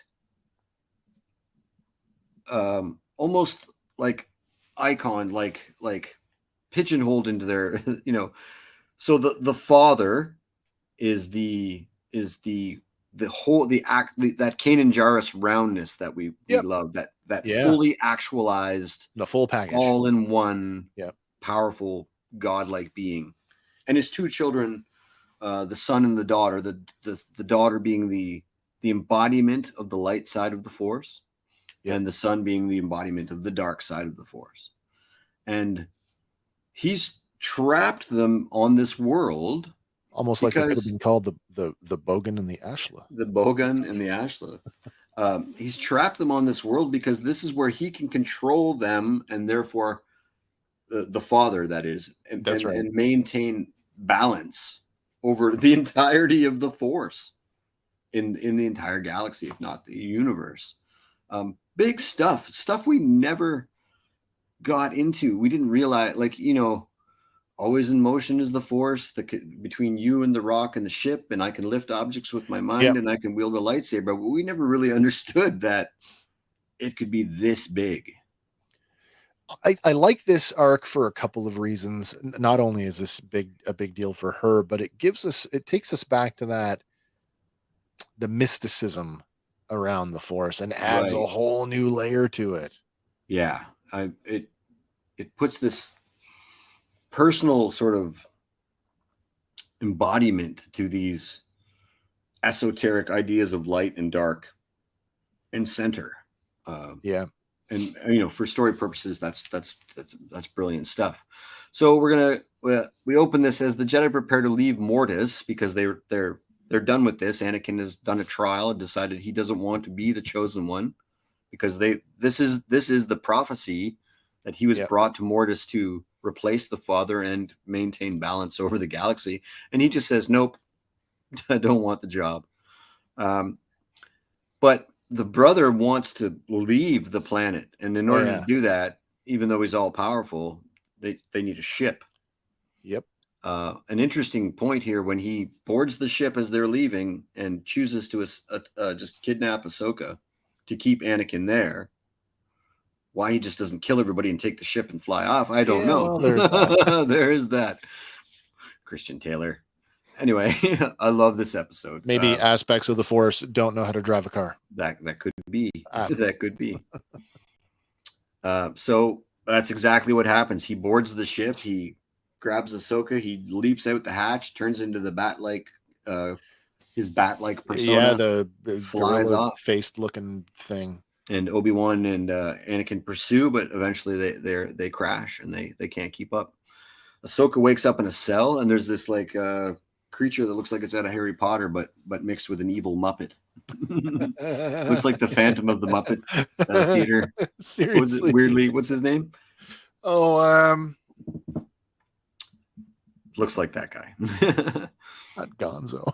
No, the one that hucks fish. Deadly, Uncle Deadly. Uncle Deadly, that's his name. Looks like Uncle Deadly. And what's the Gobi? Is that the character from Harry Potter? Oh my gosh, I don't know. I'm not a Harry Potter fan. So. Gobi. Oh, Gobi. Yeah. Gobi. Was it the house elf? House elf. That's what it is. Yeah. And this character is like, oh, you can't leave, and you don't need to be chained up because you're never, it's really intimidating and very creepy and smarmy, almost trying to be friendly, giving her advice, lets her go, bites her, and then she starts to feel very off and ill, and then he transforms into the brother. We realize that character's been the brother the whole time, and this bite is literally infected her with the dark side of the Force. And unlike Dooku, her eyes turn. They do, yeah. Yep. And then all hell breaks loose. She's sent by her new master, the brother, the living embodiment of the dark side of the Force. Yeah. Fully turned to the dark side of the Force to deliver a message to Anakin Skywalker. And the message is, I don't even remember what the message is. Give me your ship. I think it's basically give me your ship or die, and die by my hand. So I in my notes I have Snips versus Sky Guy. Now it's really just Anakin defending himself. Yeah. But he's got to work because she's fully turned. There's no ifs, ands, or buts. She will kill Anakin Skywalker. Yeah, she's coming at it from a different place now. Yeah. And she's using these real world things that could easily, you never trusted me. You never believed in me. You were always too hard on me. The things that Anakin says about Obi-Wan. In Attack of the Clones when he's talking to Padme. And then, if you can believe it, kids, Ahsoka versus Obi-Wan and Anakin. Well, and my goodness, like, just crazy. What a great fight. They're both like fighting for survival, completely defensive while she's trying to kill them both. And comes, pretty close. Then we learn about this mystical dagger, the dagger of Mortis. The dagger of Mortis, has the ability to kill Force users like instantly. Possibly the biggest dropped ball from the Rise of Skywalker was to introduce a dagger and not have it be the Mortis dagger. The compass dagger. I don't get it. Hire me. Anyways, the sister and Obi-Wan go to get the dagger because it's the only way they can kill the brother. And when they try to do that, Ahsoka intercepts the dagger, and then Anakin's pleading to her, and who hasn't pleaded to Anakin in the future to turn back? Yeah. Don't do it, Anakin. I need you. I need you. You're going where I can't follow. That's speech. Right. Yeah. Yeah. Don't do it, Ahsoka. You can't do this. And she just turns around, smiles at him, and I took a clip of that. It's like straight out of The Exorcist. Oh my gosh, yeah. And she hands the dagger to the brother. There's no vestige of Anakin Skywalker's power. Oh, yeah, she's gone. She's completely gone. And as a reward for her loyalty, the brother touches her forehead. Yep. And removes her life. Yeah. Bloop. And like Disney, they just killed this character and you didn't put it on the essential list. Yeah, really. I don't understand that. I don't understand it. Yeah, that part makes me kind of go, what? And then so there's a few ways you can view what happens next. And I'm firmly in the camp. Well, let's just go through it right now. Anakin is begging the father, there's got to be something you can do. But Ahsoka is clearly dead. Her eyes her pupils, they're rolled back in her head. Back in her head, yeah. She's still, her lips and her skin are all still dark side. She's like this dead dark side being laying on the floor there. And the sister says, no, there is something we can do. And with her last breath, they use Anakin as a conduit, like a power cable. Literally, yeah. He's a jumper cable. He does the Thor thing from Ragnarok, where he takes the power of the sun there. But so I think this is more than when Ben Solo gives his life to save Rey. And I'm not diminishing that at all. And it is canon. It did happen. But I believe that this is the life force, the living force. The living force, yeah. The embodiment of the light side of the force has now moved its personality inside the body of Ahsoka Tano, bringing her back to life. She's still all the things she was before. Yep. and a little bit more. So much more. A little bit more. Uh, But before we get to that, what is the resolution with the brother? Because that's important too. That is important too. That's right. So he tries to kill his father because he thinks he can take over, and which is why he doesn't want Anakin Skywalker anywhere around here, because he's the he wants to be the father. He wants to control the galaxy. If his father's dead, then he can run roughshod. Actually fights his sister, goes to kill the brother or the father with the mortis dagger. Yeah. She jumps in the way and he kills his sister. And that's how she's giving her last Ends breath. up like this. Yeah. And he flies off in a rage. And there is a third episode that I didn't cover that it's very Anakin heavy. And it sort of deals with visions of him becoming Vader and making the choice because the brother offers him, here's the future, here's what you'll become, join me and we can stop that from happening by going out, killing Palpatine and ruling the galaxy together. Sounds just like any other Sith you've ever heard, right? It does. In the end, Anakin chooses to have that memory erased and therefore doesn't even know Don't show me that. Yeah. That's not happening. Future is always in motion. And I think this is essential because I think this is the end game for our new show, teased in that silly little drawing of Ahsoka standing beside Gandalf. Yeah. And I think this is the reason Ahsoka becomes Ahsoka the White later on. Yeah. I really think that when Ezra Bridger pulls her out of that world between worlds there, that's the Force acting through him because she's an immortal being.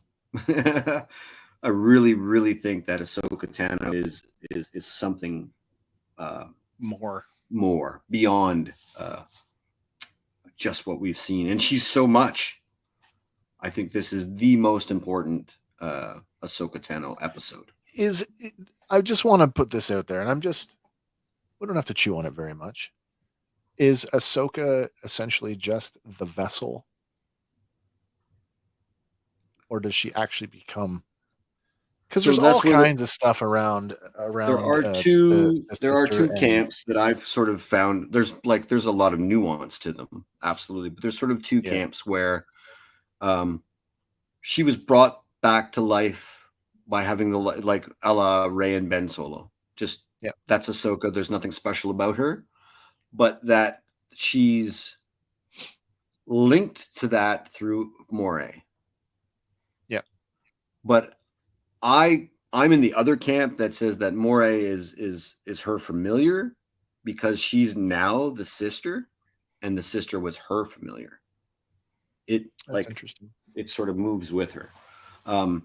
Not that it changes your personality, but that I just took that Moray being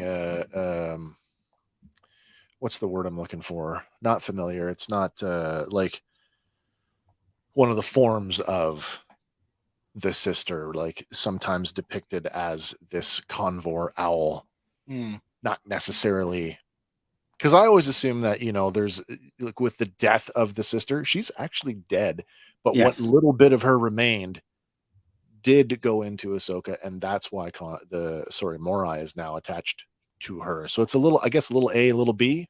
So it's funny though, because we never, you say that, and I think about it now. You never see them in the same place.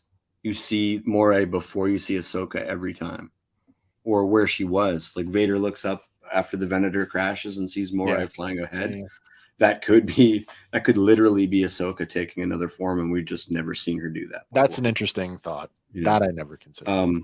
Yeah, because in the one episode that we covered where they do go to the world between worlds, right, and they're trying to decipher the painting. It's like, look at the sister with the. There is a convor in the image with her. Yeah.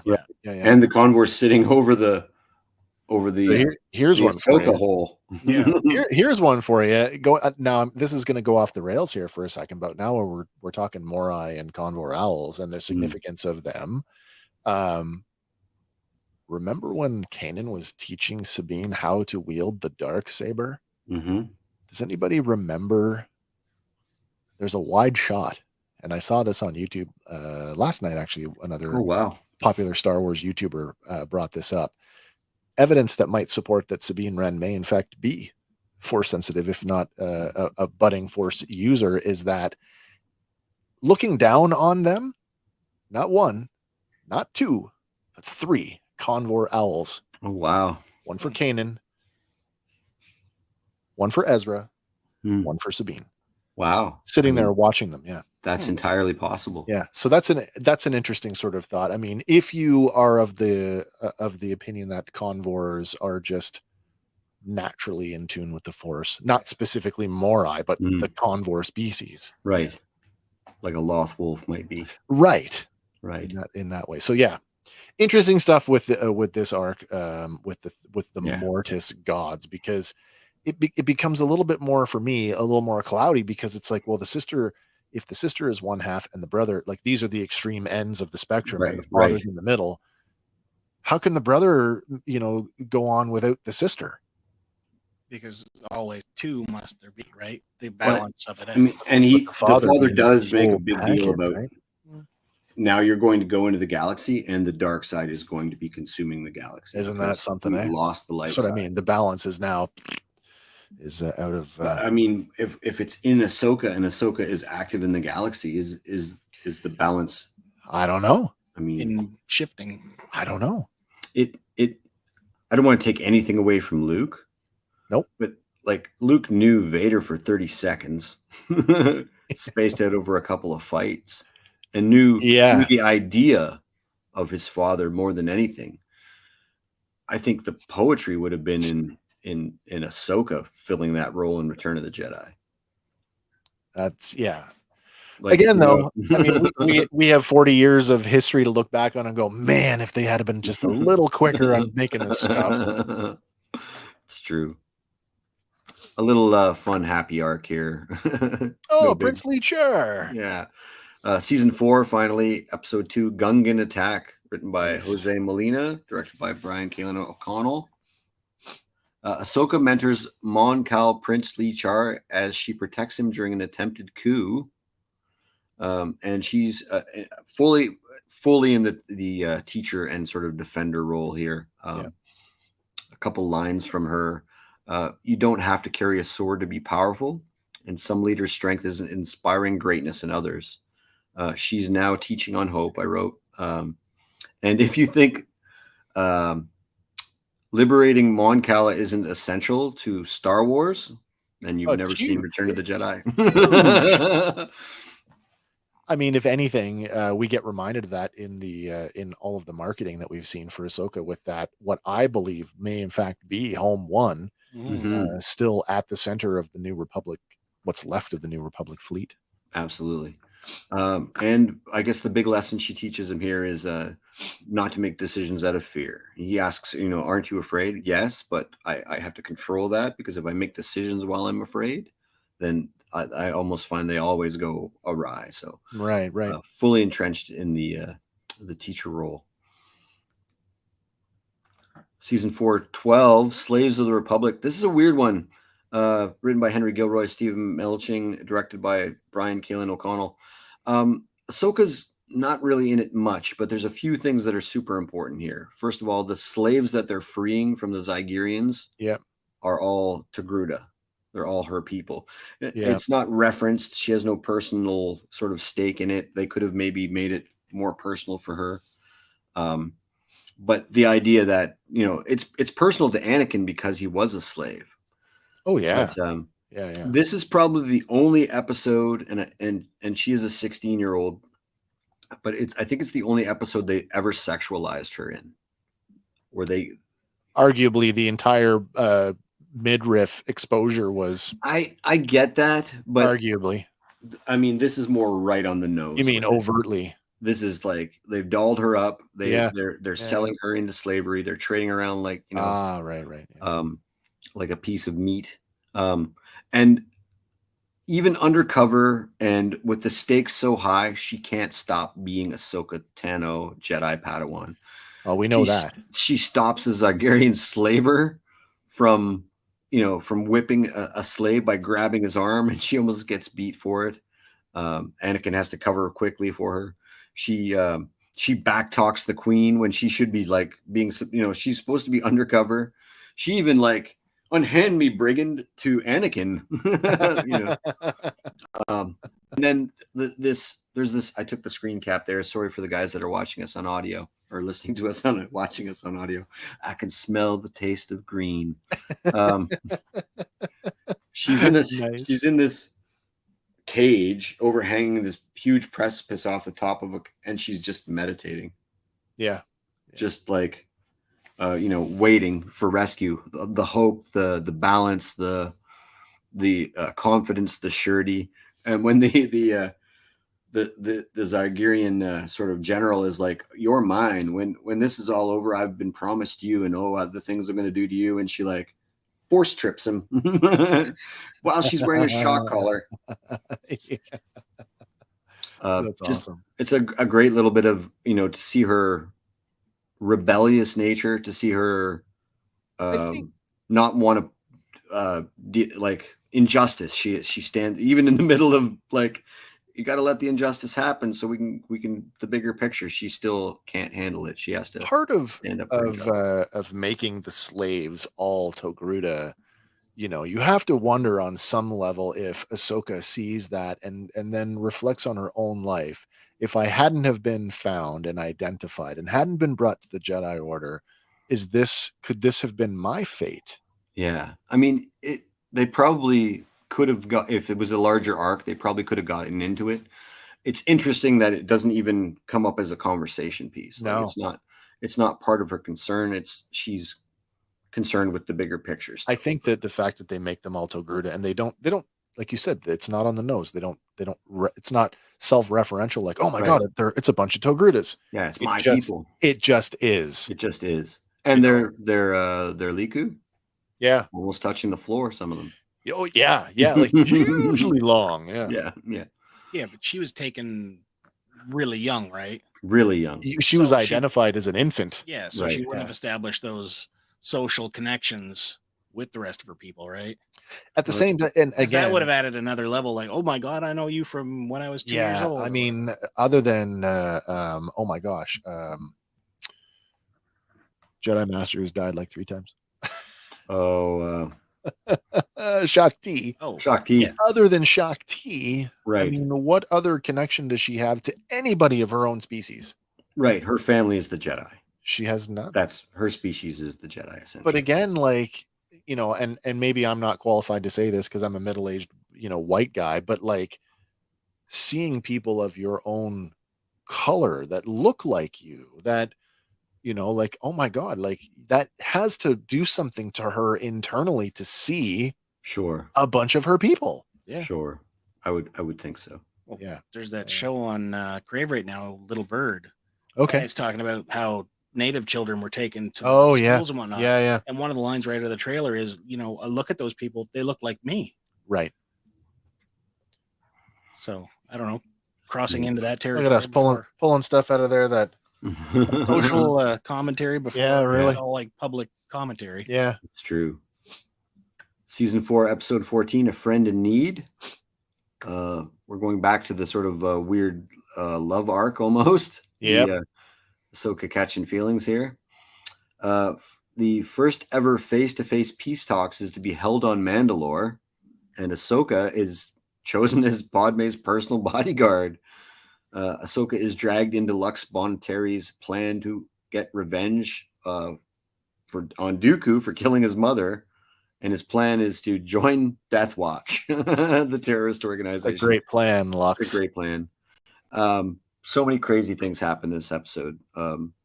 That relationship sort of deepens. She's always pulling him out of the fire.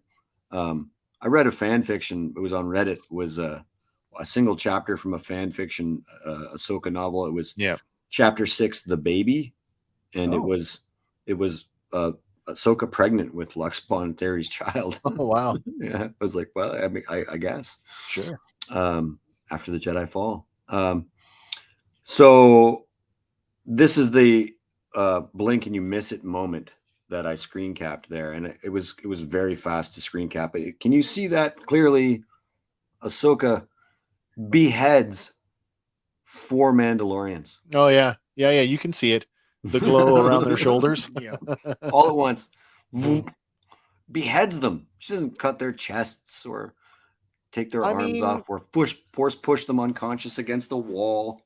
you know, the joke, the fastest way to a man's heart is through his chest. I mean, Yes. kind of fits here. If you're trying to stop somebody, I mean, removal of their heads would do it pretty instantaneously. If I she mean, hit him if in you the know a chest, that thing- Beskar armor's not going to Right. let her do it, Right. right? So Right. there is a that. vulnerable point. There's a friggin' weak part there. You would think a little. And that's Beskar- funny because at this Beskar point, necklace. we haven't even talked about we haven't really talked about Beskar. We Not just at all. Lightsaber. we're just talking, at this point, Legends, Star Right. Wars Legends would tell us that Mandalorian armor was lightsaber resistant, and they've just sort of leaned into that. Yeah. It's cool though. Yeah. So there are a few firsts here. There's Ahsoka beheading multiple assailants. Yeah. There's Ahsoka Tano versus Gar Saxon and the Darksaber. Well, yeah, there's that. It's the first Darksaber episode. It is, yeah. And there's And he's not a slouch, by the way. he's not a slouch. He's not a slouch. He doesn't seem to be having trouble with the weapon. Nope. He's wielding that quite adeptly. She has to escape. In fact, she barely escapes. And then we get our first Bo-Katan episode, first appearance of Bo-Katan, Who is a member of Death Watch at this who point. is a member by of the way, Death Watch at this point. If in case who anybody has a forgot fist that. fight on a moving speeder with a lightsaberless. And we were talking about this earlier. No lightsabers. Still pretty formidable. Toe formidable. I Yeah. mean, awesome. Awesome. Why this isn't essential? I don't get it. I don't get it. There's that argument though that we've sort of talked about already tonight, is that when people ask, and I mean, you guys are in some of the Star Wars groups online I'm in the same groups, and you see people all the time saying, should I watch the Clone Wars, and what order should I watch it in? And it's just like, just watch the whole thing. Yeah. Just watch the whole thing. Or people asking, what are the episodes I need to, and we've really seen that in the last couple of weeks. What do I need to watch to be? What you're up really on- asking me is, on is it Ahsoka? okay for me to like Star Wars and all its facets? And Well, absolutely it The is. answer is Yeah. yes. Of If course. you really like Star Wars, Don't consume deny everything yourself. you can. Like, Watch it all. Yeah. Watch it all. Give everything a chance, and whatever Oh. sticks. I mean, if you're really pressed for time, sure, I can maybe make some recommendations, but watch it all. except for Resistance. I was going to say, even Resistance, even give it a Resistance. chance. Give it a chance. You haven't watched it yet, have you? I watched like the first episode. So am I I gave it the a only one? chance. Am I the only one of the three of us that's watched the whole thing I complete? haven't got through it yet. So I got through 14 episodes of Young Jedi Adventures before. I haven't got through watched any all of that yet. Resistance. Okay, so 14 episodes of Young If that teddy bear goes to the dark side, we're all screwed. You've watched the episodes now. There's a new batch of episodes. There is, yeah. Is it worth watching the whole thing? It's really fun. Yeah. It's not trying to be anything but what it is, which is aimed at really young kids. There's a Okay. lot of cool Force lore. There's a lot of cool Jedi rules and training and cool things like that. As somebody who's not, It's cool to see an unburdened Yoda. This is set that's in the High cool. Republic, That's right? cool. So, and it's really cool to see Jedi doing what they were meant to do, not be soldiers. Even though it's aimed at a younger audience, as somebody who's not steeped in the High Republic lore through the YA novel program and some of the other things that are out there, is it a worthy watch? If it was your only exposure to High Republic, I would I would recommend that you get into the High Republic comics if you really want to milk the what's really juicy out of okay. the High Republic. But it's a fun watch. It's very informative. It's a window into the galaxy at a totally different time. I will give you that, and it's better than Resistance. and there's toys out. Oh, there is. Isn't Oh, is there really? I haven't I seen saw anything some yet. in Yeah. Black the, Series Walmart teddy store. bear with a lightsaber. No, the Black Series will make it look realistic, so it'll be Yeah. like some blue Horror Ewok. bear. Yeah, Five No, Nights at these Freddy's. were in the little kid aisle, but it'll look like Lotso from Toy Story. Lotso before he was abandoned. That's right. Nice. Okay, this is 5-2, War on Two Fronts. War on two fronts. Yeah. Written by Chris Collins, directed by Dave Filoni. And this is the first of, I guess, the longest batch of back-to-back Ahsoka Tano episodes by herself. 8 episodes, in fact, in a row. Yeah. 2 different story arcs. And this is where I start to go. The Clone Wars, the animated series, is actually about Ahsoka Tano. It definitely shifted gears somewhere, and it's hard to say when exactly, but certainly more episodes around her, about her, as the series progresses. Yeah. I mean, they do a lot for Anakin and Obi-Wan because there's only so much you can do in 6 hours of prequels to flesh them out. Sure. And they did a fairly good job. Yeah. And there's lots of nuance that they do for both those characters in here, but they really, really bring Ahsoka Tano to life. And especially when you consider that way back in the movie, we were all like, what? Yeah. And not gonna lie, I mean, was one of those people. Right? She's top 3 for me now, all time. In terms of favorite Star Wars characters. Oh, favorite Star Wars characters. Yeah. Whoa, that is a big. Oh, that's top 3. Wait, okay, you've just laid it handy. Top 3. Top 3, go. Obi-Wan Kenobi. Yep. Yoda. Yep. And I don't know. So of your top 3, 2 of them are Jedi. Yeah. Wow. Okay. Wow. That's wild. Qui-Gon Jinn, Obi-Wan Kenobi, and top 3. Oh, Number 3. It's a moving target though, because if you ask me tomorrow, really my top 3 might be different. Yeah. Well, you could ask me again in 10 minutes after I've had some time to think about it. Yeah. Obi-Wan Kenobi, Ahsoka Tano, Yeah. Kanan Jarrus. Damn you. I want to put Kanan on my list too, but then my favorite, that makes all of mine Jedi. Yeah. And there's so many cool non-Jedi characters. There are so many cool non-Jedi characters. Oh Mando. my gosh. Yeah. Grief Karga. Bo-Katan. I really like Bo-Katan, Bo-Katan. especially in live action. Yeah. Okay, sorry. That's okay. Back to our regularly scheduled program. War on Two Fronts, written by Chris Collin, directed by Dave Filoni. Ahsoka trains Saw Gerrera, Lux Boniteri, and the Onderon rebels. What a full circle moment that is. Wow. So if this doesn't lay the groundwork for a good chunk of the rebellion. For the rebellion. Yeah. You really get into, like, I didn't realize that Andor jumped into the Clone Wars to pull something out.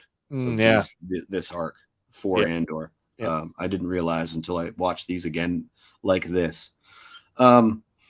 So Obi and Annie are here too. They're sent by the council. Anakin decides, let's teach the rebels to be insurgents.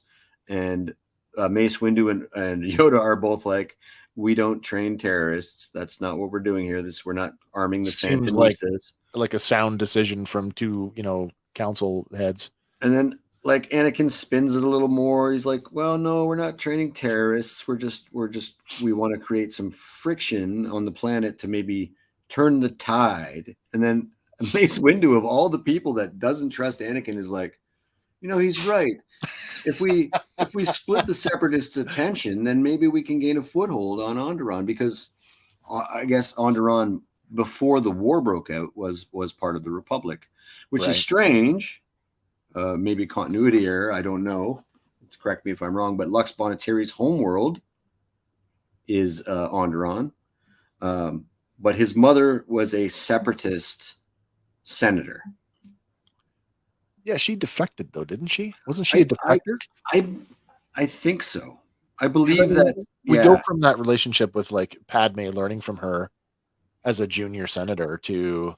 I think that when the decision was made to join the Separatists, like, after the war broke out, I think she might have been a Republic senator before, and then now she's a Separatist senator. I got that impression as well. Filling the same role. I felt the same way. Like, I don't know if political defector. We'll call her that. That's probably true. Sure. A lot of, like, really rough training here. Like, here's how you throw a detonator. Here's how you shoot a target. We're introduced to Stila Gerrera, Saw's sister. Yeah. And so we introduce a love triangle, something that we're not, we don't really do in Star Wars much. There's a little of that going on in the original trilogy. Between Luke until it got weird. But so a side of Ahsoka we don't see here is that Ahsoka's jealous of this sort of budding relationship between Steela and Lux. Yeah. And Anakin actually notices. And it's funny because he says he's the wrong guy to give advice. Right, but he says you're He's so losing wrong. focus. He's watching her and he's like, make it about the I mission. think you're losing focus. Make and it he's about worried the about her. Yeah. That's an easy out for him too. You know, Right. it gets the message across without showing his cards. Well, here's a Jedi Per se. parable that's not really a Jedi parable, but it's often said you teach best what you most need to learn. Yeah. Episode 3 is the second part of the arc, Frontrunners, written by Chris Collins, directed by Stuart Lee. Frontrunners. Ahsoka leads the rebels in an attack on the capital to overthrow the corrupt king. So crazy. A 14-year-old, you're not supposed to get involved. We're just training rebels. We're just going to arm them and fund them and teach them how to use the weapons, and then we're going to abandon them. Sure. We're the Americans after all. But not only are we going to do that, me and Anakin are just going to take off, and you're going to stay here. Don't get involved, but we'll send you money and weapons, and you figure out how to use them the best you can. But don't get involved. Don't draw your lightsabers, but make sure you save everybody. So what a position for her to be in. Do your thing without doing your thing. And this is the Ahsoka that can't resist the urge to grab a slaver's arm when he's just right. somebody. Yeah. What are you going to do when there's a full-scale separatist army marching towards you and you're not supposed to draw your lightsabers? I'll tell you. That is a temptation that I would not want to be faced with. That's a seed for later, right? Yeah. Like, okay, Jedi Council, you're telling me what now? Right. Yeah. I do not agree. So she comes up with a plan. They want to hit a big target. So they want to sneak inside the city now. They want to hit a power grid that's going to knock out the ability for these droids to charge themselves. Once they run out of power, that's it for these droids until they can get the system back up running.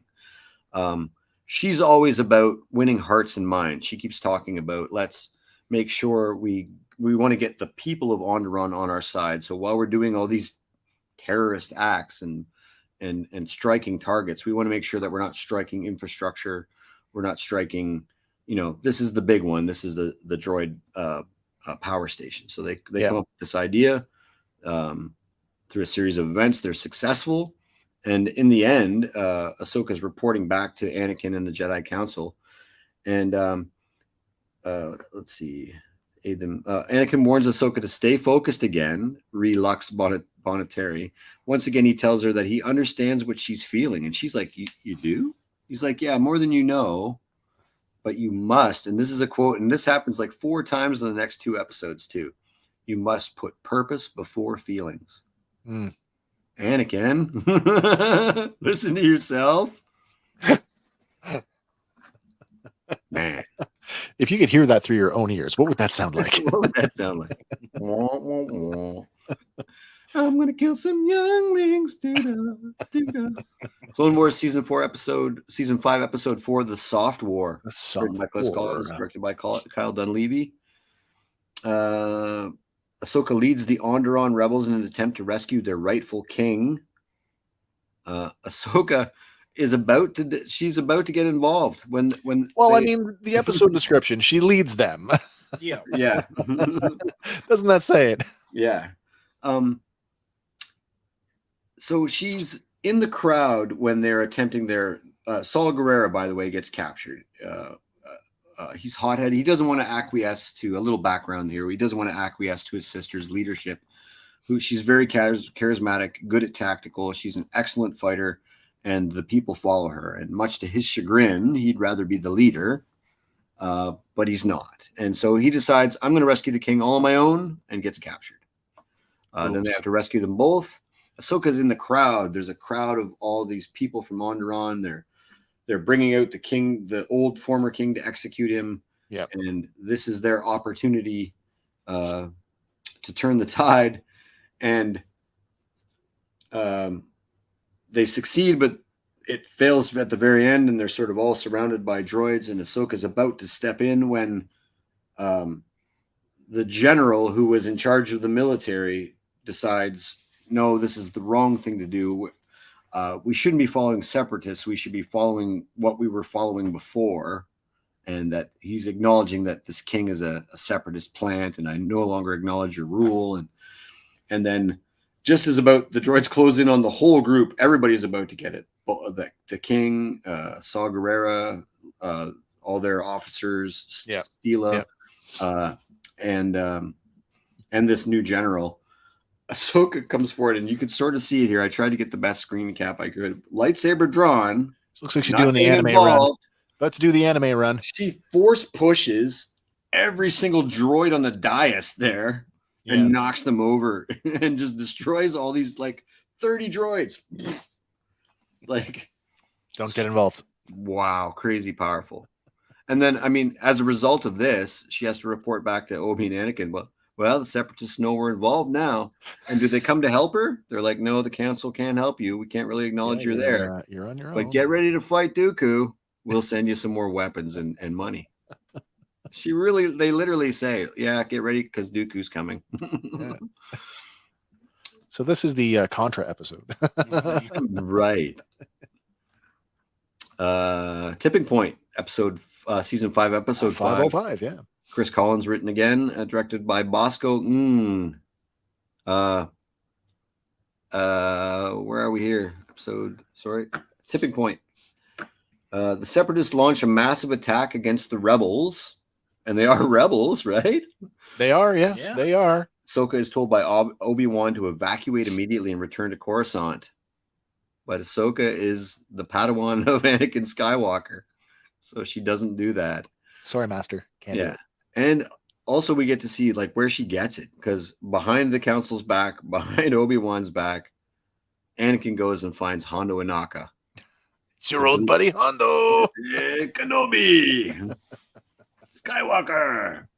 He basically provides them with these shoulder-mounted plasma energy weapons that will take out this new style of droid, new style of droid tank, that they can't seem to penetrate with their conventional weapons.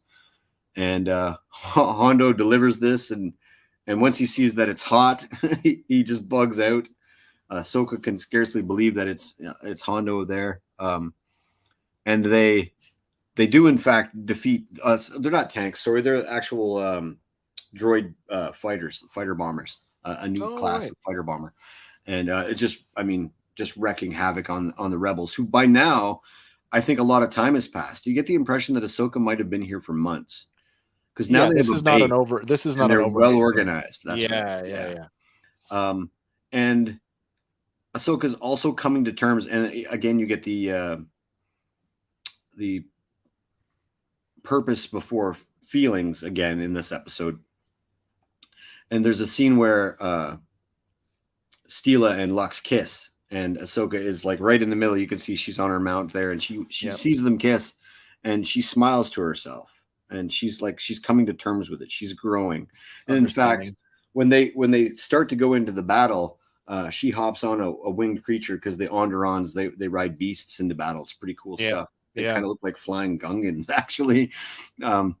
And she gets on behind Lux, because that's her position, and she gives him the punch in the shoulder, like, we're buddies. Like, you're off the hook for this good triangle thing. Yeah. And then tragically, so I got a hot take here. If we're blaming Saw Gerrera for killing Tech inadvertently. I'm still there. Yep. Okay. Why is Saw Gerrera? Well, maybe because of the loss of his sister. Yeah. Turns out everybody's got a story. Turns out Ahsoka Tano is responsible for Might be a little responsible for that. Yep. Yeah. So inadvertently, she rescues Lux using the Force, pulls him off the cliff where Lux is trying to rescue Stila. She's fallen. The cliff is broken away. She's hanging there. Ahsoka lifts her up, has her in the air. Their hands are about to touch. You can see there. And a tank, or it's actually one of the fallen ships. One of the guns on the fallen ship shoots her in the back. How is she not dead?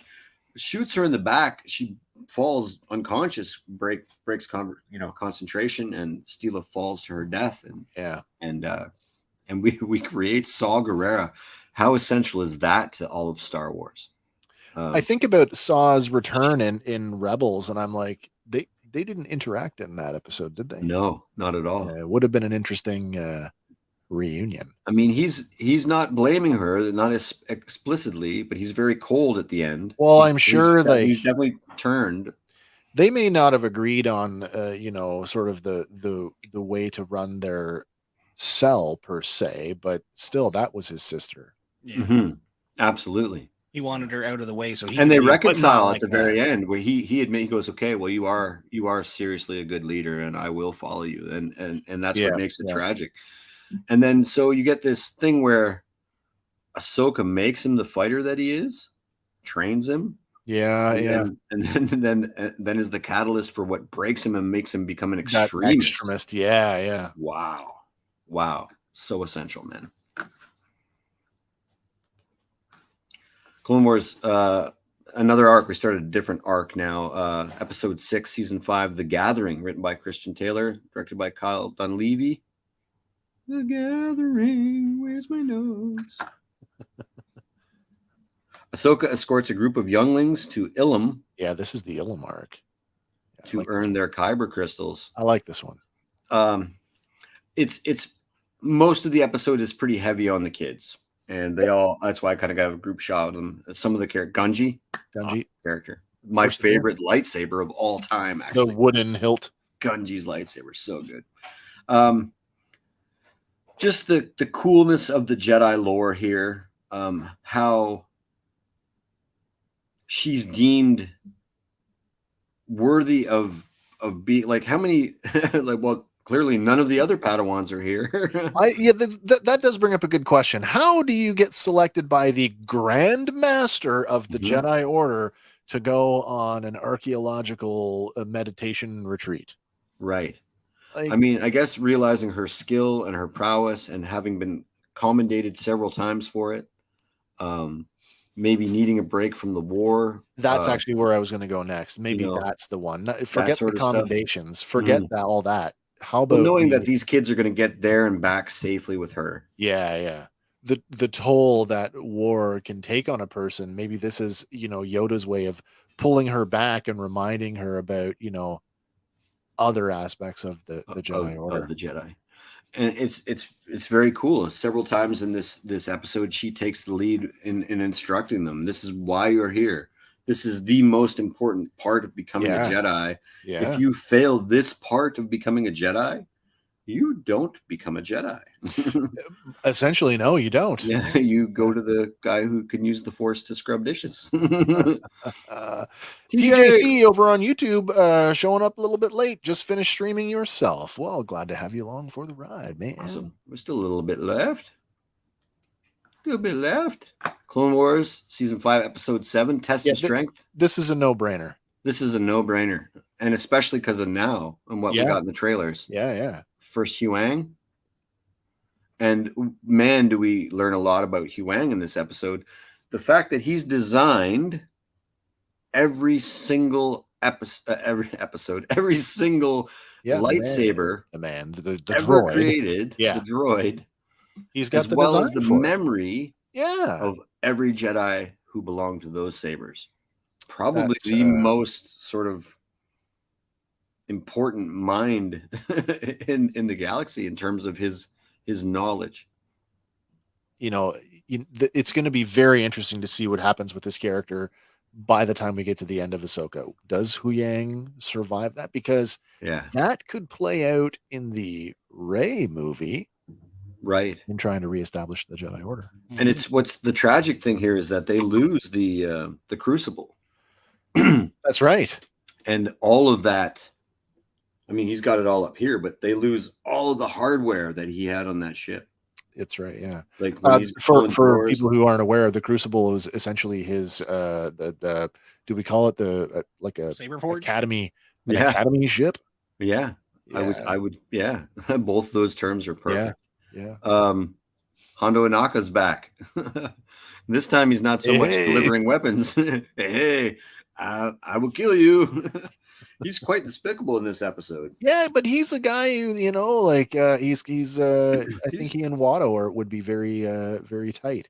Yeah. Only the money. And quite a skilled fighter, which you don't get because we see him run from combat a lot, but he actually goes toe to toe with Ahsoka Tano using like a force pike or something like that. Yep. Versus a lightsaber here, and bests her, and she's captured. I mean, it's a little more nuanced than that. They try to take control of the ship.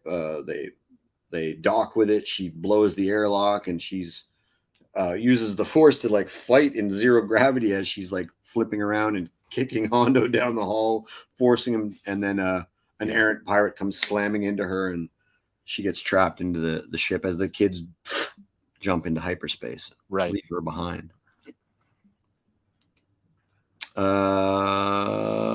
Episode 8, season 5, Bound for Rescue, Christian Taylor, directed by Brian Kalin O'Connell.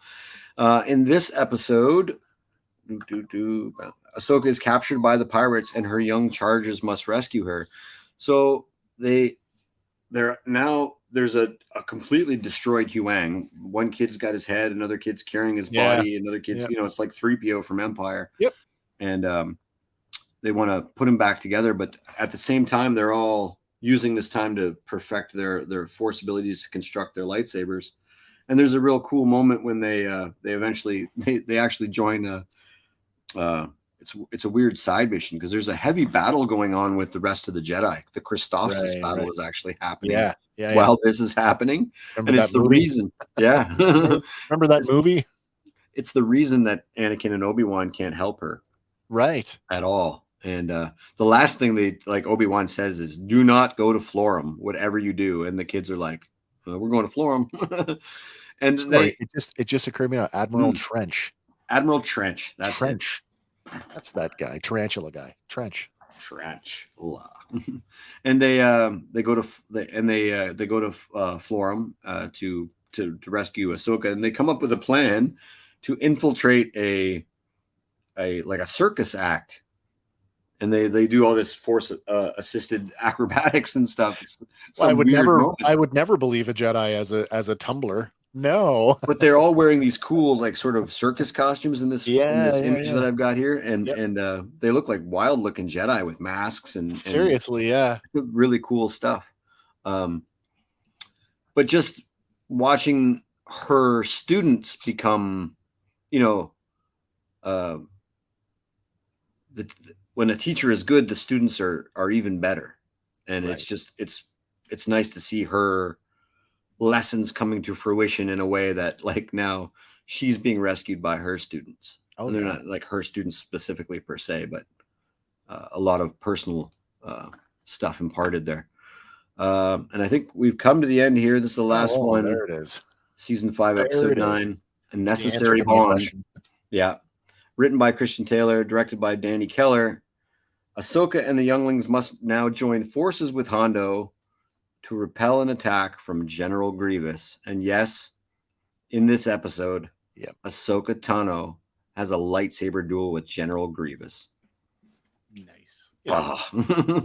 Basically just, a walking lawnmower. She's all the heavy hitters. I can't, Maul, Vader, Grievous, not Dooku, not Palpatine. Although she does have a little, Ventress. A few bounty hunters. This isn't about Grievous, but I mean, my biggest criticism maybe one of the biggest criticisms of the Clone Wars was how they nerfed him as a villain. It's such an opportunity to redeem his lawnmower scene with Obi-Wan by making him the terror that he was in the Tartakovsky. Absolutely. Shorts. Absolutely. Didn't happen. And you forget because we've watched Revenge of the Sith so many times, and that's their third lightsaber duel. Obi and Grievous. They have two other ones, and they sort of trade wins. I've been trained in the Jedi arts by Count Dooku. Wait a minute, I think I already knew this. Right. Hello there. That's You're shorter than I thought. Wait, we've met. You grew 2 inches. What happened? It's funny now because and this is the best thing about Hondo is he's whatever the situation needs. Yeah. He even like personally befriends a young Jedi who can't quite build her lightsaber, and he's like, you know, the reason he kidnaps Ahsoka is because you cost me all the money. I was going to swoop in. I was going to steal these kyber crystals. I wasn't going to hurt anybody. It was going to be nice and easy. And you cost me all those credits. And now I'm going to sell you on the black market because you're a Jedi child. And then You got to be. he meets this little girl who's failing at building her lightsaber, and he's like, he's still chained up in the force chains or whatever they are. Yeah. The ray shield. And he's like, show me, build it, child. I want to see it. Watching a Jedi build their weapon is priceless. It's worth all the lost revenue on this mission. And he's instantly a different guy. She's like hugging him. He's like, I love children for now. You know, like he is a really great character. You kind of wonder like what drugs he's on. Are you eating the spice? He's Space pretty rum. drunk in the last episode. Hondo's on the spice. Space rum. Yeah, he's pretty drunk in the previous. That would be the lum. The lum. The Star Wars aficionados, as soon as you say lum, they know what I'm talking about. Why is all the lum gone? That's right. Oh, get over here. Stop your whining. Get a whiny dog. It's not me. I swear. It's not me. I don't mind. My farts are sounding weird. And then we get that cool little end, and I feel like it's a nice scene to end Ahsoka. With all the Jedi Masters and all of her students, all sort of in the ceremonial touching of blades, and this is the ceremony where younglings move from younglings to candidates for Padawans. Yeah, we're no longer from initiate to candidate. I guess whatever you're now at that tier where you can be selected as a Padawan. You could be chosen. Yeah, right. Yeah. And that, my friends, are the 25 episodes in the movie that I think that Disney left off, and I think for the casual viewers it's a lot. But I think there's so much information if you're really going to watch this upcoming series and dive in and enjoy it. You've got 2 days to watch another 26, 13 hours, about 15 hours of stuff. So you better get busy. Seriously, holy cow, man! Yeah. And when I started this, I was like, "Wow, they missed the Mortis arc. Yeah, and they missed the Onderon arc." Oh, and they missed that time she fought Asajj Ventress, and it just kept snowballing until I was like, "Wow, this is a beast out of control." Again, and there's a few there that I could have probably left off to keep our time shorter. Can you imagine though? Like, think about it for a second. Somebody over at Lucasfilm or at Disney Plus was responsible for curating that list, right? Do you think they put the effort into it that we did? I don't know. Or did they just say, "Okay, this is one written by Dave. This one's written by Dave." I don't there's know. Another Dave one. That's an interesting thought too, because there was a lot of Dave episodes. That's one of the things that I really liked about this, that you really do get the sense that there's a lot of Dave stuff and that I did too, but that he was the supervising director on every single episode. Yeah. And, so he couldn't direct everything. Right. And therefore, still involved. The fact that so many people, like there's a couple directors that are one-timers there, a couple writers that were one-timers there, but many people had hands in creating this character and keeping her fleshed out. Yeah, and I mean, I for one, I was looking forward to this as the weeks were progressing and you were getting closer to having a complete list, and I could. Even in our private conversations, I could sense the excitement in you. It's like, oh, and even today through some of our social media, and it's like, you know, what you called this your pet project, and you were looking forward to doing this tonight. Yeah, I was very excited, and it was a lot of fun. Delivered on this one. This was a ton of work. It was a ton of work, man. I mean, normally because you're screen capping from one episode, of course, you're building scenes. Yeah. And what I'll do is I do it maybe different than you guys, but I'll do all my screen capping, and then I'll build my slides around based on scenes. Sure. And what I actually lost track of was what slides were from what screen caps were from what episode on my desktop. And I had to I got full stop. I got to figure this out. Well, that is everybody. That is the so Sarah just piped in to say that was a great choice of episodes. Collect them all. I Agree. totally agree with that. If I had to say go back and watch, of course I'm going to say go back and watch it, but like I do think you nailed it, Hank. You picked out an assortment of episodes that just added so much more. Like Depth to her. the Mortis thing is just it's a head scratcher. Like why did you not include it? Especially when Any one of the directly Onderon ties- episodes where she's training rebels has got to be so significant to the movement later. her as a rebel later on. I didn't even take a screen cap. I didn't realize, but the one thing from Andor was that the Marva's giant hologram is the exact same. Ahsoka is walking through a crowd and she drops a disc on the table, and suddenly there's a 75-foot tall Stela addressing the people of Onderon. We need to fight back. And I was just like, oh wow, that's so cool. She doesn't say what is it? I was gonna say She doesn't swear. She doesn't say a separatist. Does she? Although Ahsoka may have wanted to. There you go. Man, I'm still I'm going to be riding this one for the next couple of days because here we are Sunday night. We are just 2 days away. Less than 2 days away. Well, actually, no. Two sleeps away. 9 p.m. our time, Andy. So we are very, very close to having our first 2 episodes of Ahsoka. That means, this might be the first time we can actually chat in real time after the episodes are over. You're absolutely right. Have you seen it yet? I'm not going to lie. I went immediately to Sunday night live streaming watch party. Yeah, that's my Thursday morning. That's my first thing I write Thursday mornings when I wake up. Is Sunday morning. I get in the chat and I say, "Have you guys seen it yet?" Yeah. And I know that you're up at the crack of dawn. So when I wake up, I know there's going to be a message in it. And sometimes the reactions are like, it's like, I can't talk about this for another few hours. God dang it. Shut up. I haven't seen it yet.